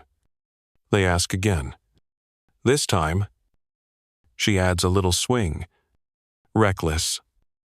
One assessor writes, she's sentenced to 3 days of measured pacing near the cemetery to recalibrate her mood. Historians still argue whether these laws were designed to preserve social harmony or to distract the population from real problems with petty micromanagement. Either way, these ordinances seeped into every part of life. Whistle while you work? Punishable? Sit too long outside your home? Suspicious. Display visible pride in a loaf of bread you baked? That could get you added to the Glee watch list. Which sounds fun but isn't. Next up is a man accused of conversational irregularity. The witnesses claim he pauses too long between words, which unnerves listeners and suggests he's hiding something. He argues that he's just thinking carefully. The assessors decide that excessive thought can lead to questions, and questions lead to unrest. He's assigned a mentor to help him speak with less mystery. The mentor is a man known for having opinions about soup and nothing else. Over near the stocks, a woman is fined for exaggerated gasping during market haggling. She was offered half a ham for the price of a full one and allegedly responded with a gasp that caused 3 chickens to panic and a passing monk to drop his alms. She argues she has dramatic lungs.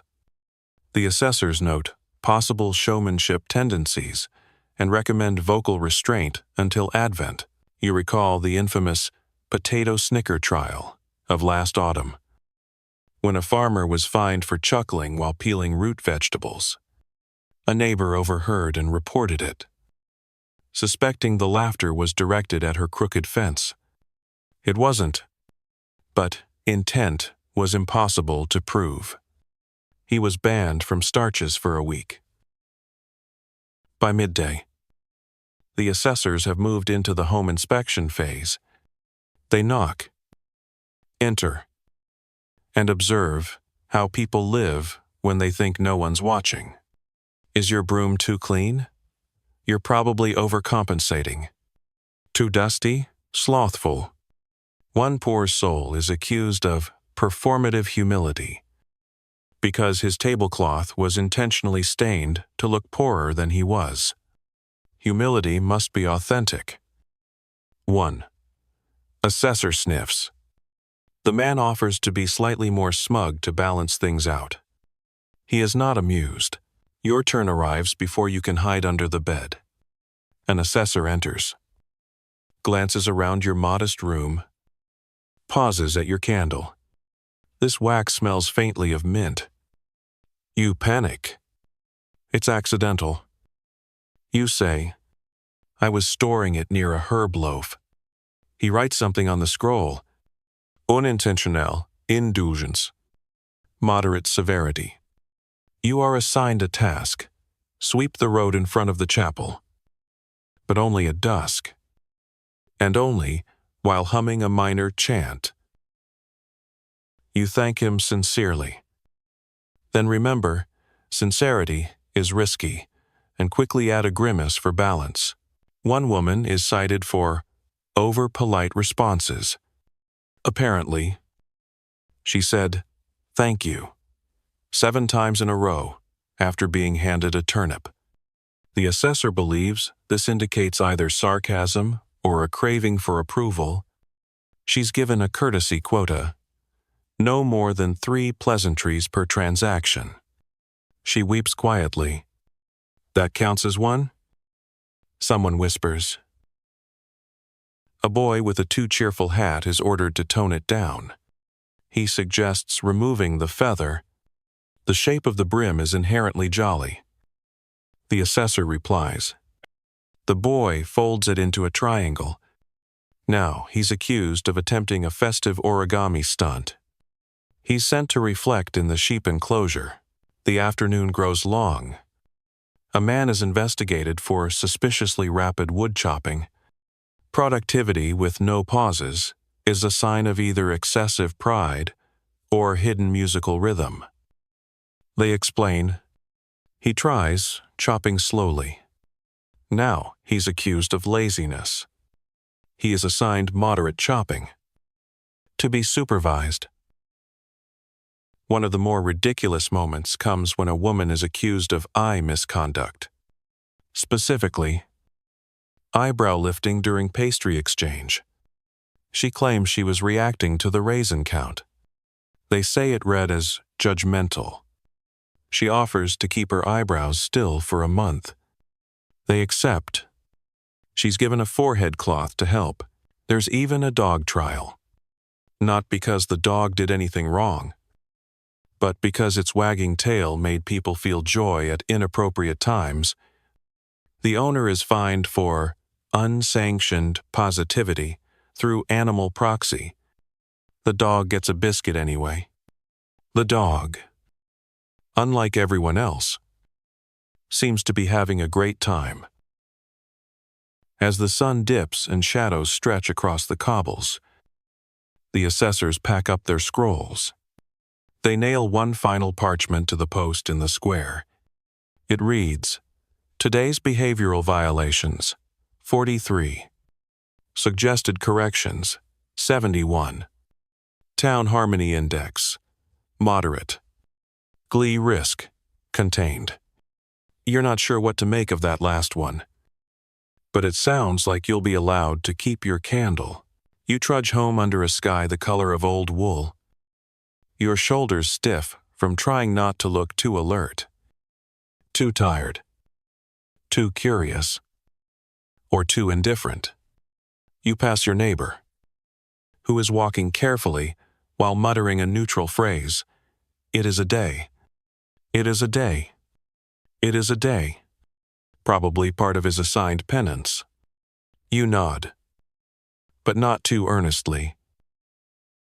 Back in your room, you light your unminted candle and reflect on the absurdity of being judged not for your actions, but for the facial expression you wore while thinking about dinner. You take a deep breath, exhale in an appropriately moderate tone, and lie back on your straw mattress with the stillness of a perfectly average citizen. Tomorrow, there may be new laws, possibly about blinking, or perhaps about the emotional implications of soup temperature. But tonight, you sleep clean. You sleep quiet. You sleep knowing your joy has been safely tucked away in a pocket where no one can measure it. The rooster crows late. And for once, no one minds. It means there's less time to dread the arrival of the day's peculiar burden. For today, the bailiff is holding a trial by cheese. Yes, cheese. The dairy-based arbiter of truth. You sit up slowly. Rub the sleep from your eyes. And remember the whispers from last night thou. Young Edwin, the mill apprentice, is accused of theft, and how the reeve has chosen an ancient method to determine guilt, ordeal by food. Sanctified and served. It sounds ridiculous. It is ridiculous. But in medieval Europe, trial by ordeal was as common as mud, and often far messier. You trudge toward the center of the village, where a table has been set beneath the old ash tree. Upon it rests a modest loaf, a hunk of semi-hard cow's milk cheese, and a jug of holy water. Edwin, pale and sweaty, sits nearby with a priest who is muttering prayers over the cheese like it's a small demon in need of exorcism. A small crowd has gathered, equal parts concerned and curious. A few look hungry. This will be the day's entertainment. Justice. And possibly lunch. All in one. The rules are simple. Edwin must eat the cheese and bread without choking. If he succeeds, he's innocent. If he chokes, coughs, gags, or breaks into an inappropriate hymn, he's guilty. God, the reeve proclaims, will close the throat of the wicked. No one questions this logic, though a few discreetly touch their own necks just to be sure they're safe. Historians still argue whether trials like this were believed to invoke divine judgment or simply scare people into confessions. Either way, ordeals of this kind were common, and not just with food. Trial by hot iron, cold water, boiling water, and blessed salt were all part of the judicial menu. Cheese just happened to be the most edible. Edwin's hands shake as he accepts the morsel. It's not large, but it looks densey. The crust is thick, the cheese slightly rubbery.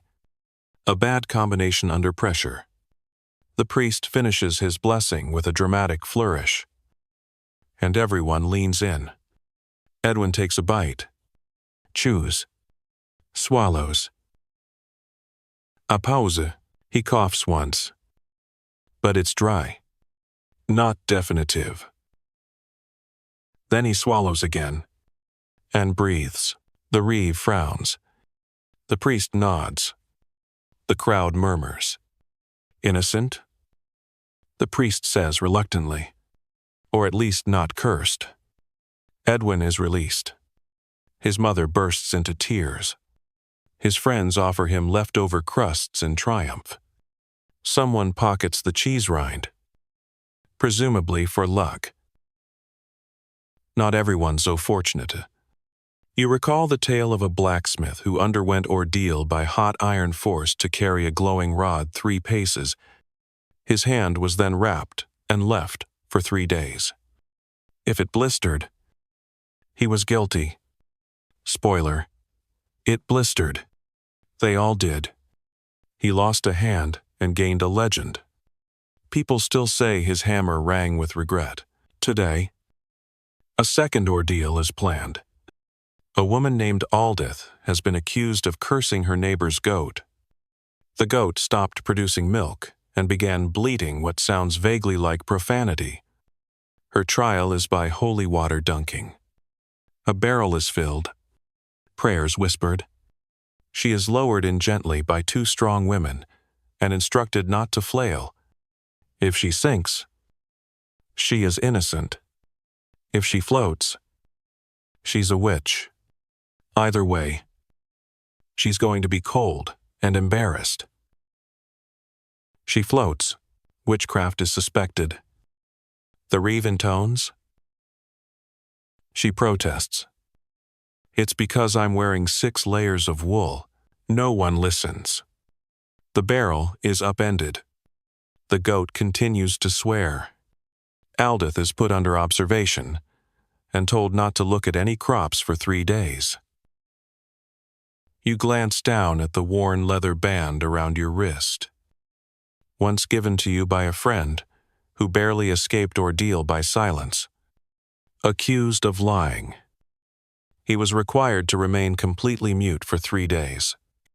If he so much as hummed, he would be punished.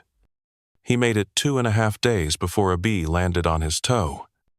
His shriek was magnificent. He spent a week cleaning the church gutters. In silence, back in the square, another trial begins. This one is for a baker accused of shorting flour in his bread. His test? Ordeal by balance. He must stand on 1 foot for the length of a prayer while holding a bag of flour over his head. If he falls or spills it, he's guilty. He wobbles impressively, but manages to remain upright. The flour is saved. So is he. Mostly. His dignity spills more than the flour does. A visitor from a nearby village tells you about the time a man had to undergo ordeal by touch. The accused was blindfolded and led to touch a holy relic. If the relic burned his skin, he was guilty. If not, he was blessed. The relic turned out to be a warm kettle lid. The man recoiled. Guilty. His neighbors swore they felt no heat when they touched it later. Science wasn't exactly present at the scene. These trials weren't limited to the accused. Sometimes animals were judged too. A rooster once stood trial for laying an egg. People believed a male chicken doing such a thing must be possessed. They held a tribunal. The egg was inspected. The rooster was declared unnatural. The verdict? The rooster was banished to a monastery. Apparently, he took to chanting quite well. By late afternoon, the cheese table has been cleared, the barrel drained, and the flour balanced. The town scribe reads aloud from the log, "Today's verdicts. 2 innocent. 1 guilty. 1 undecided. 1 goat still angry. The reeve is satisfied. Justice has been served." If not exactly understood, you head home with the scent of aged cheese still lingering in the air. Or maybe that's just your tunic. Along the way, you pass the spot where a man once buried a token before his trial superstition held that hiding a lucky charm before an ordeal could sway the result. He was found guilty anyway. But the charm has since become a children's toy. It rattles faintly when shaken. No one remembers why. At your door, and you glance at your meager dinera, hunk of bread, and some dried apples. You eye it with suspicion now, half wondering if it could be used to test your character. You nibble the bread, have slowly, then swallow without a cough. Innocent. You whisper to yourself. You crawl into bed, remembering the solemn face of the priest as he blessed a block of cheese. Tomorrow might bring boiling water, or truth by turnip. But tonight, your throat is clear, your hands unburned, and your soul at least for now certified snack safe. The storm rolls in just after midnight. Soft, At first a whisper through the trees, then louder, insistent, the way a magistrate might clear his throat before announcing someone's execution. By morning, the roads are thick with mud, and the town square smells like wet wool and regret. And you're standing ankle-deep in muck, watching as the reeve and his assistants wrestle a wooden frame into place beneath the old gallows beam, not for a hanging. No, today, it's being repurposed for something arguably stranger: public shaming, legally sanctioned and socially cherished. You shift on your feet and squint through the drizzle. A boy nearby mutters. Stocks again. He's not wrong. The town uses them like other places use polite warnings. And today's target? A miller's apprentice named Tib, who was caught forging weights. His punishment? 2 hours in the stocks. A cabbage crown. And by village ordinancia, sign hung around his neck reading, "I thought I was slick." It would be funny if it weren't so bleak. The stocks are rough-hewn, splintered, and wet from the storm. They creak as Tib is locked in, arms through, neck down, dignity evaporating by the second. Children have already gathered nearby with turnips, though technically only soft food is allowed before the noon bell. Someone throws a wilted leek. The reeve doesn't stop them. In medieval Europe, public humiliation was a cornerstone of law enforcement. Not every crime warranted prison or death. Some just needed a little embarrassment visible, loud, and preferably involving vegetables. There were pillories, cages, dunking stools, and even shame horns, giant metal cones worn by gossips while marching around town. A baker once had to wear a hat shaped like an undercooked pie for a week. It was both hilarious and terrifying. Historians still argue whether these punishments were effective deterrents or just community entertainment disguised as justice. Most agree they served both. Shame kept people in line, and laughter, even cruel laughter, kept the peasants distracted. Today, another woman is brought out not for theft or fraud, but for wearing a widow's veil prematurely. Her husband is very much alive. When questioned, she said she liked the fabric. The court decided that fashion by implication was a moral offense. She's assigned to carry a broom backwards for 3 days and recite, "I am alive." And so is he, every time someone greets her. You remember old Merrick, who once boasted about knowing Latin. That wasn't the problem. The problem was when he started correcting the priest's pronunciation mid-sermon. His punishment? A week in the town square wearing a wooden tablet that read, "I speak too well." Children still imitate his walk. One of the stranger punishments you've seen involved a man who traded stories for coin without a license. His punishment? He was forced to listen to his own story, read aloud by a reeve. Badly, and with dramatic pauses in all the wrong places. By the end, the man begged for silence. In some towns, the shame cart was used. Offenders were paraded through the streets, while villagers shouted carefully selected insults based on their crimes. You once saw a cheese thief forced to wear wheels of moldy goat cheese tied to his elbows. The smell alone was its own punishment. A chicken vendor is next. She's been caught watering down her broth with cabbage water and claiming it was poultry enriched. Her punishment? Wearing a necklace of garlic bulbs and shouting, "This is not chicken," every time she passes another food stall for 2 full market days. You briefly consider the scent that will cling to her for the next month.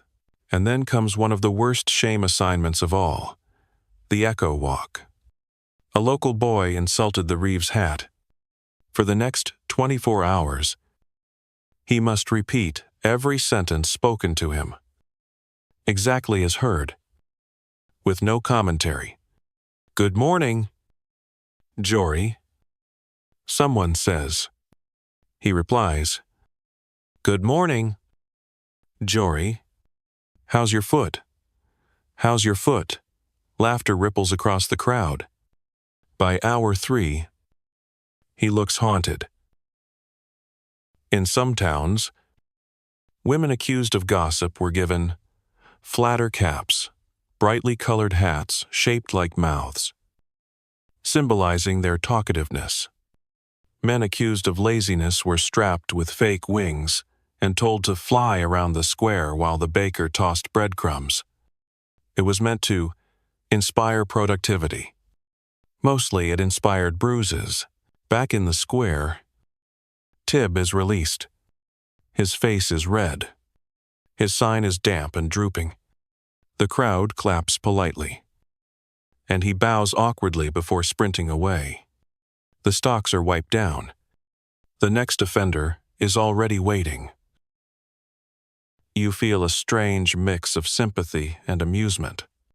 Public shame is brutal, but also bizarrely theatrical. Like law and drama had a baby, and raised it on porridge and stern glances. There's a logic to it, however warped. Don't steal. Don't lie. Don't insult hats. And if you must sin, at least be quiet about it. You overhear someone mention the bell of regret. It hangs in the chapel and is rung once a month for those who've been publicly humiliated. Not as a warning, not as a mockery, but as a strange, ceremonial cleansing.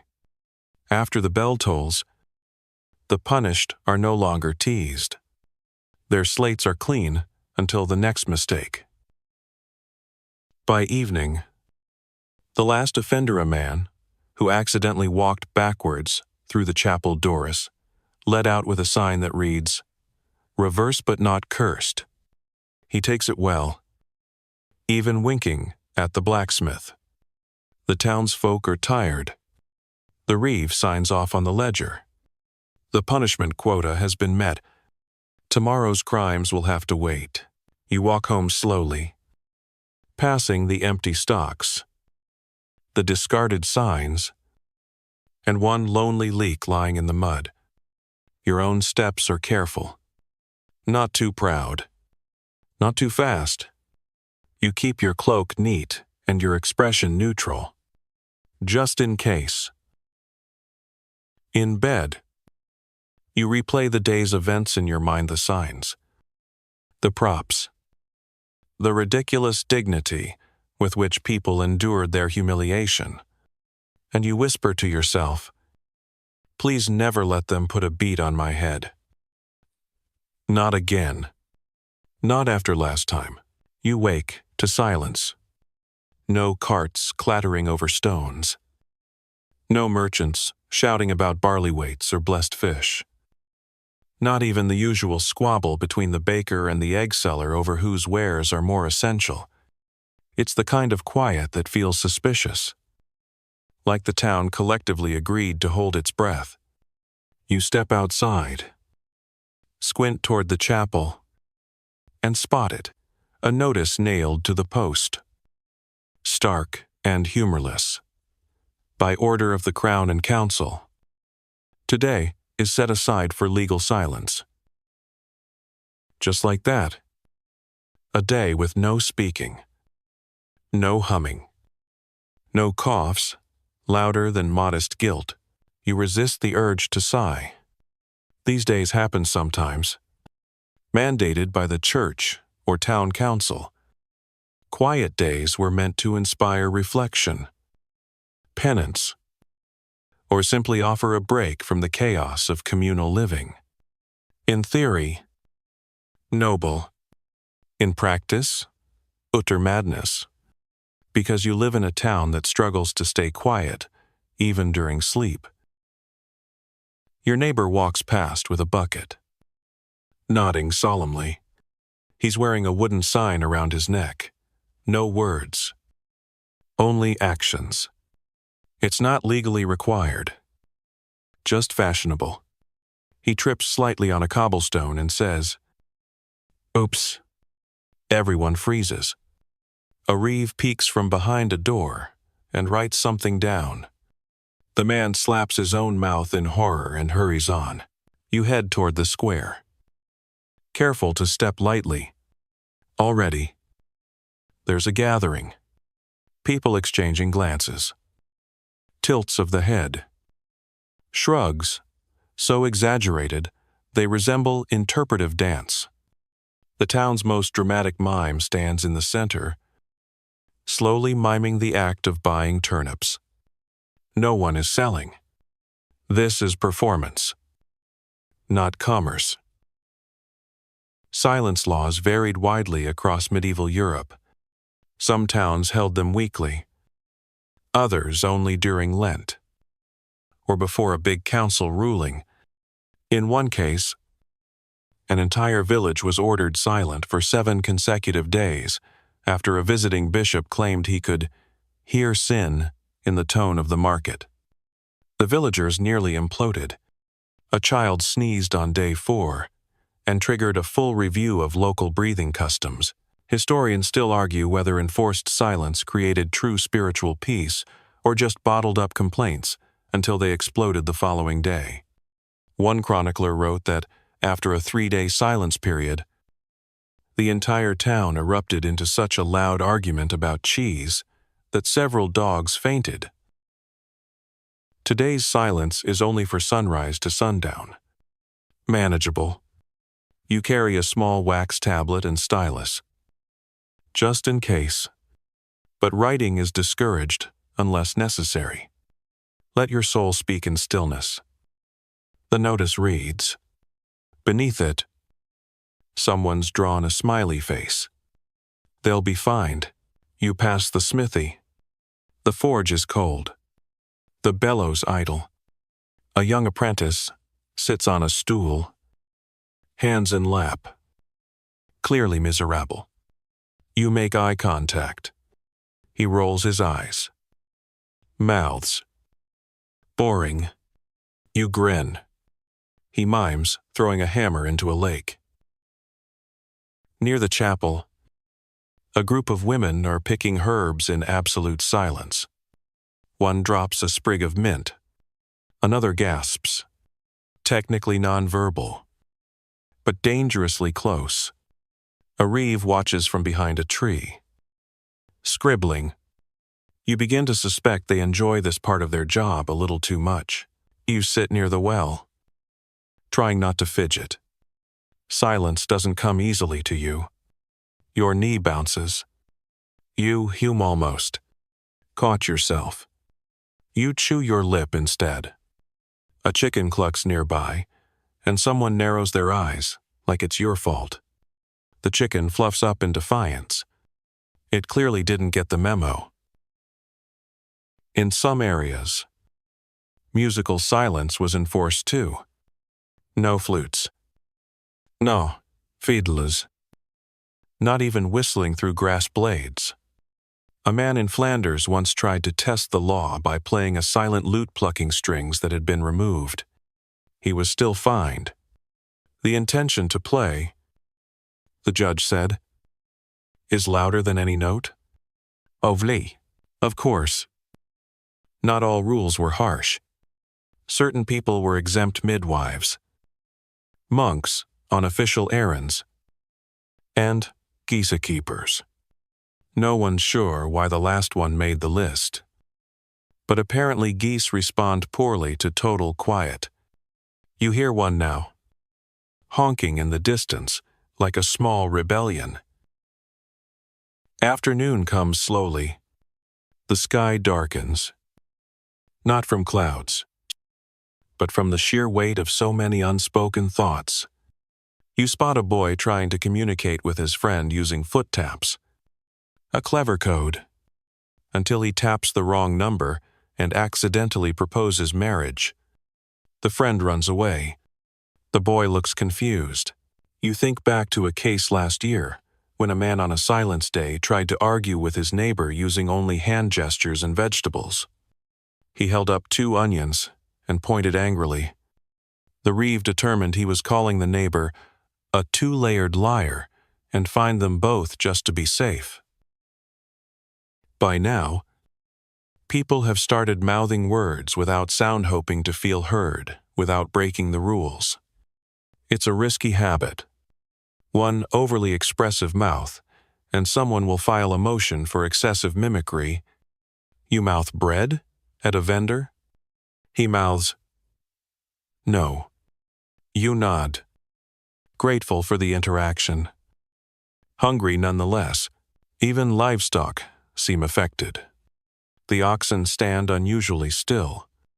The sheep bleat quietly, as if respecting the law.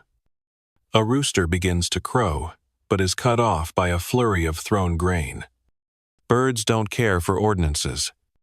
Fortunately, animals are not legally bound, though a dog once dragged its owner into trouble by barking enthusiastically near a shrine.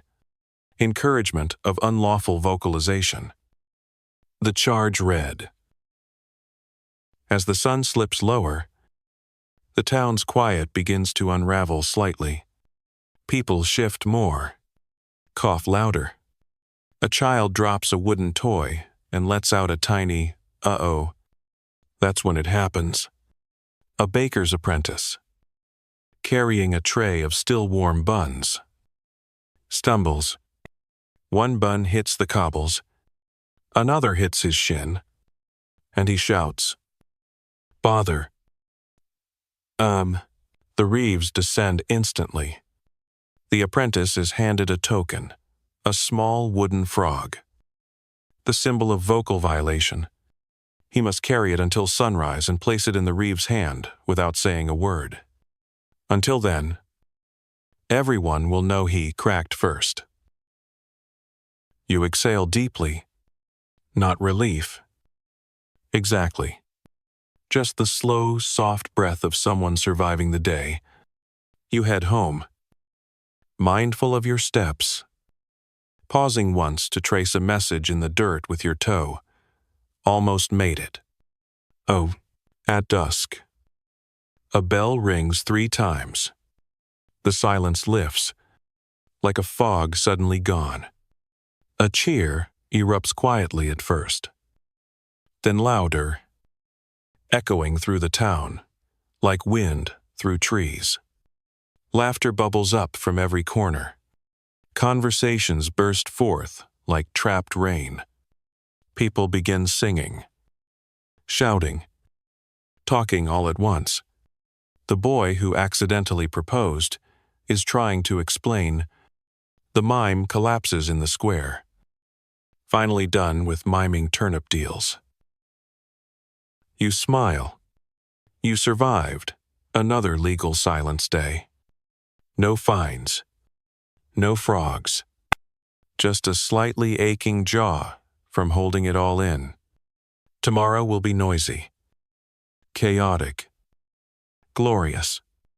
But tonight, you lie back on your straw mattress and listen to the town breathing again. Not the chaos of law or punishment, just human noise. Imperfect and real. You wake to a trumpet. Not a majestic. Royal sort of trumpet. This one sounds like someone taught a goose how to play a funnel. It's the kind of noise that makes you sit up in bed, clutch your blanket, and immediately regret being awake. Outside, the town crier is already at it, pacing up and down the lane in his crooked hat, announcing something with exaggerated flair, by order of the High Court of Peculiars. Today is a day of sumptuary scrutiny. Which means, of course, you're going to be judged for your clothes. You sigh and glance at your tunic. It's brown, as usual, worn, patched, suspiciously potato-colored. Exactly the kind of garment that shouldn't get you into trouble. But in medieval Europe, that's not a guarantee. Sumptuary laws, those strange, fussy little rules about what people were and weren't allowed to wear governed fashion, with the kind of seriousness usually reserved for treason. You couldn't wear velvet if you were a cobbler. You couldn't wear certain furs unless you owned land. And if your hat had more than 3 decorative feathers, jail, or a fine, or, worst of all, public commentary. The Reeves assistant passes by with a checklist and a large ribbon. She stops in front of a cooper's daughter and squints. "Is that silk trim?" The girl gulps. "It's reflective wool? Reflective wool?" The assistant repeats flatly, then writes "likely fibber" in her ledger and hands the girl a bright yellow sash that reads "flirting with luxury." She has to wear it all day. You slip outside as subtly as possible, pulling your hood low and trying to blend in with the dozen other villagers suddenly acting like fabric ghosts. This isn't just about wealth, it's about status theater. The laws were designed to reinforce the hierarchy. Lords wore fur. Merchants wore dark wool. Peasants wore humility. Preferably in itchy shades of gray or brown.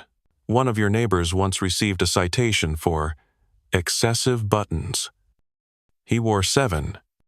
The legal maximum for his station was 5, with a possible 6th if attending a wedding.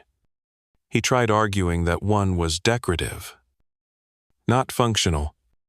The Reeve replied, "All buttons imply intent." He had to unpick 2 on the spot. Historians still argue whether these laws actually curbed extravagance or simply invented new ways to harass people in public. One record from northern England notes a fine imposed on a man for wearing boots that implied narrative. No one's entirely sure what that means, but they were apparently too shiny for a thatcher. You round a corner and see a merchant's son being questioned for his doublet's suspiciously intricate stitching.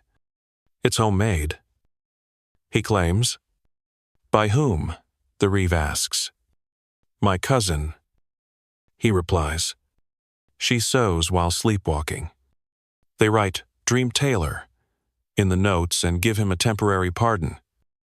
Pending embroidery review. The town's tailor is having a terrible day. People are queuing outside his stall, trying to return items or get last-minute modifications. One woman begs him to remove the ruffles from her sleeves. Another shouts, "I didn't know the lace was cursed." The tailor calmly sews a patch that says, "I was too fancy," onto her shawl. You remember a traveling bard who once arrived in a green cloak embroidered with gold thread. Within hours, he was surrounded by 3 officials asking if he had a writ of fashion license. He didn't. His punishment? He had to sing a song of apology, dressed entirely in beige. He cried midway through the 2nd verse. At the square, a list of forbidden items is posted for the day: scarlet hoods, excessively curled shoes, ribbons longer than a sparrow, gloves with unnecessary fingers. A blacksmith chuckles and waves his hand. "I've got necessary fingers." The assistant squints. "We'll see." End 1.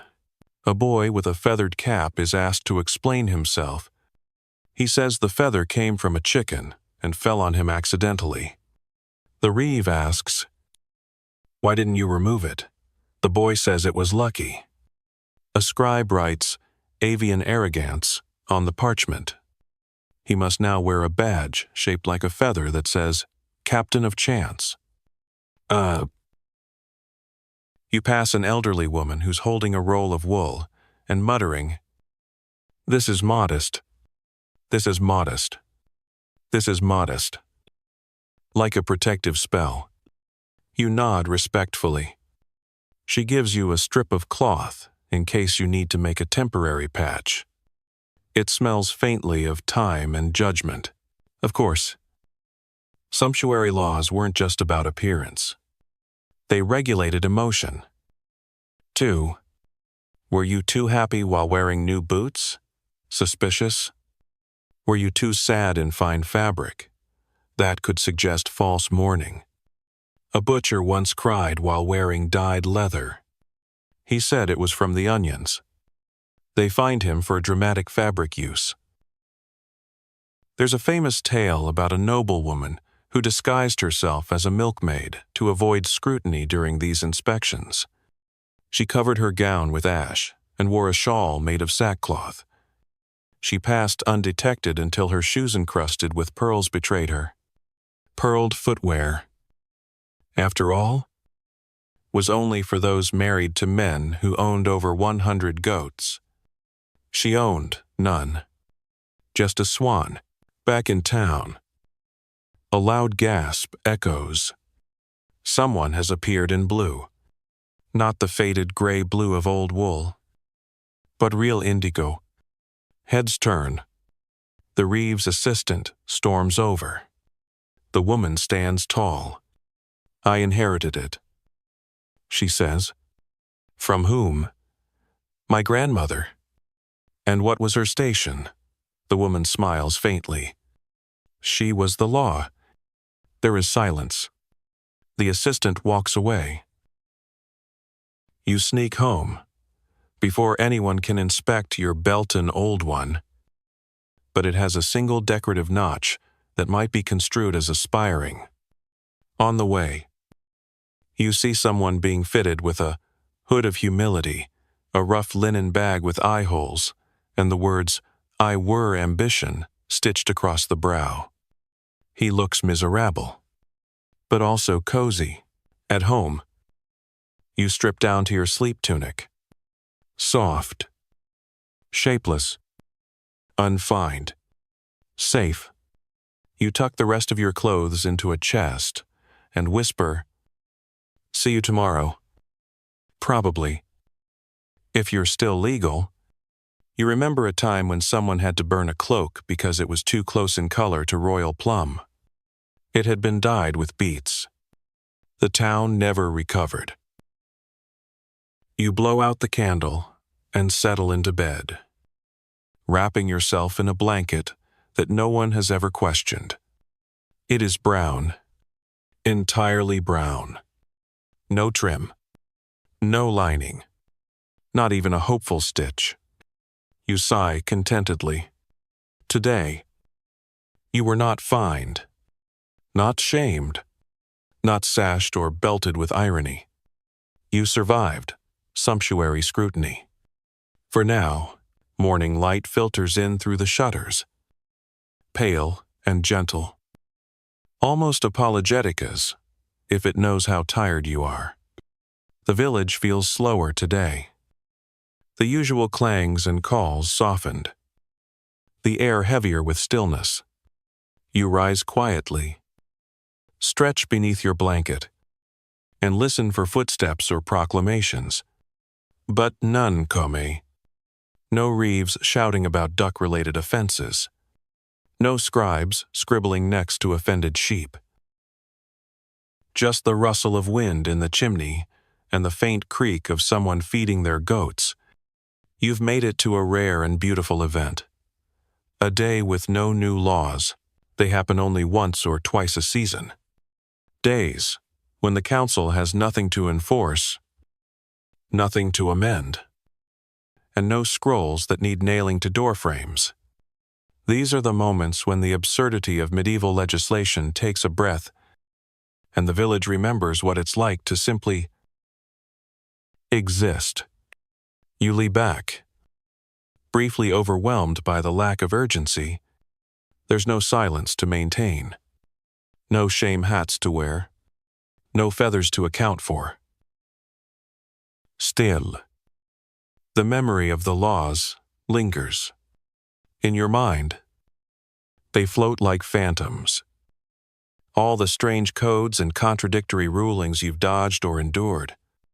You remember the time your friend was fined for enthusiastic sweeping, deemed a form of vanity, or when you nearly got cited for unregulated sandwich assembly, because your cheese-to-bread ratio violated the guidelines of modest food composition. And who could forget the incident involving the Great Cabbage Incident, when a bartering dispute ended in a duel over whether the cabbage was haughtily firm, and you dress in your simplest tunic, no trim, no stitching that might suggest ambition, and step outside. The air is crisp. The road still smells faintly of mud, old onions, and yesterday's boiled trout.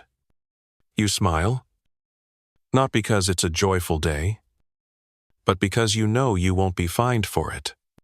For once, smiling is free. You stroll toward the square and find a few neighbors gathered, not arguing or debating turnip weights, but sitting quietly. One is whittling, another is weaving. No one is being forced to wear anything that says, "I danced on Tuesday," or "My pants imply hubris." A man walks by with a full beard. No one accuses him of impersonating a bishop. It's strange, lovely, suspiciously peaceful. The absence of law enforcement makes everything feel lighter. Someone sings under their breath. A woman giggles and doesn't immediately cover her mouth in shame.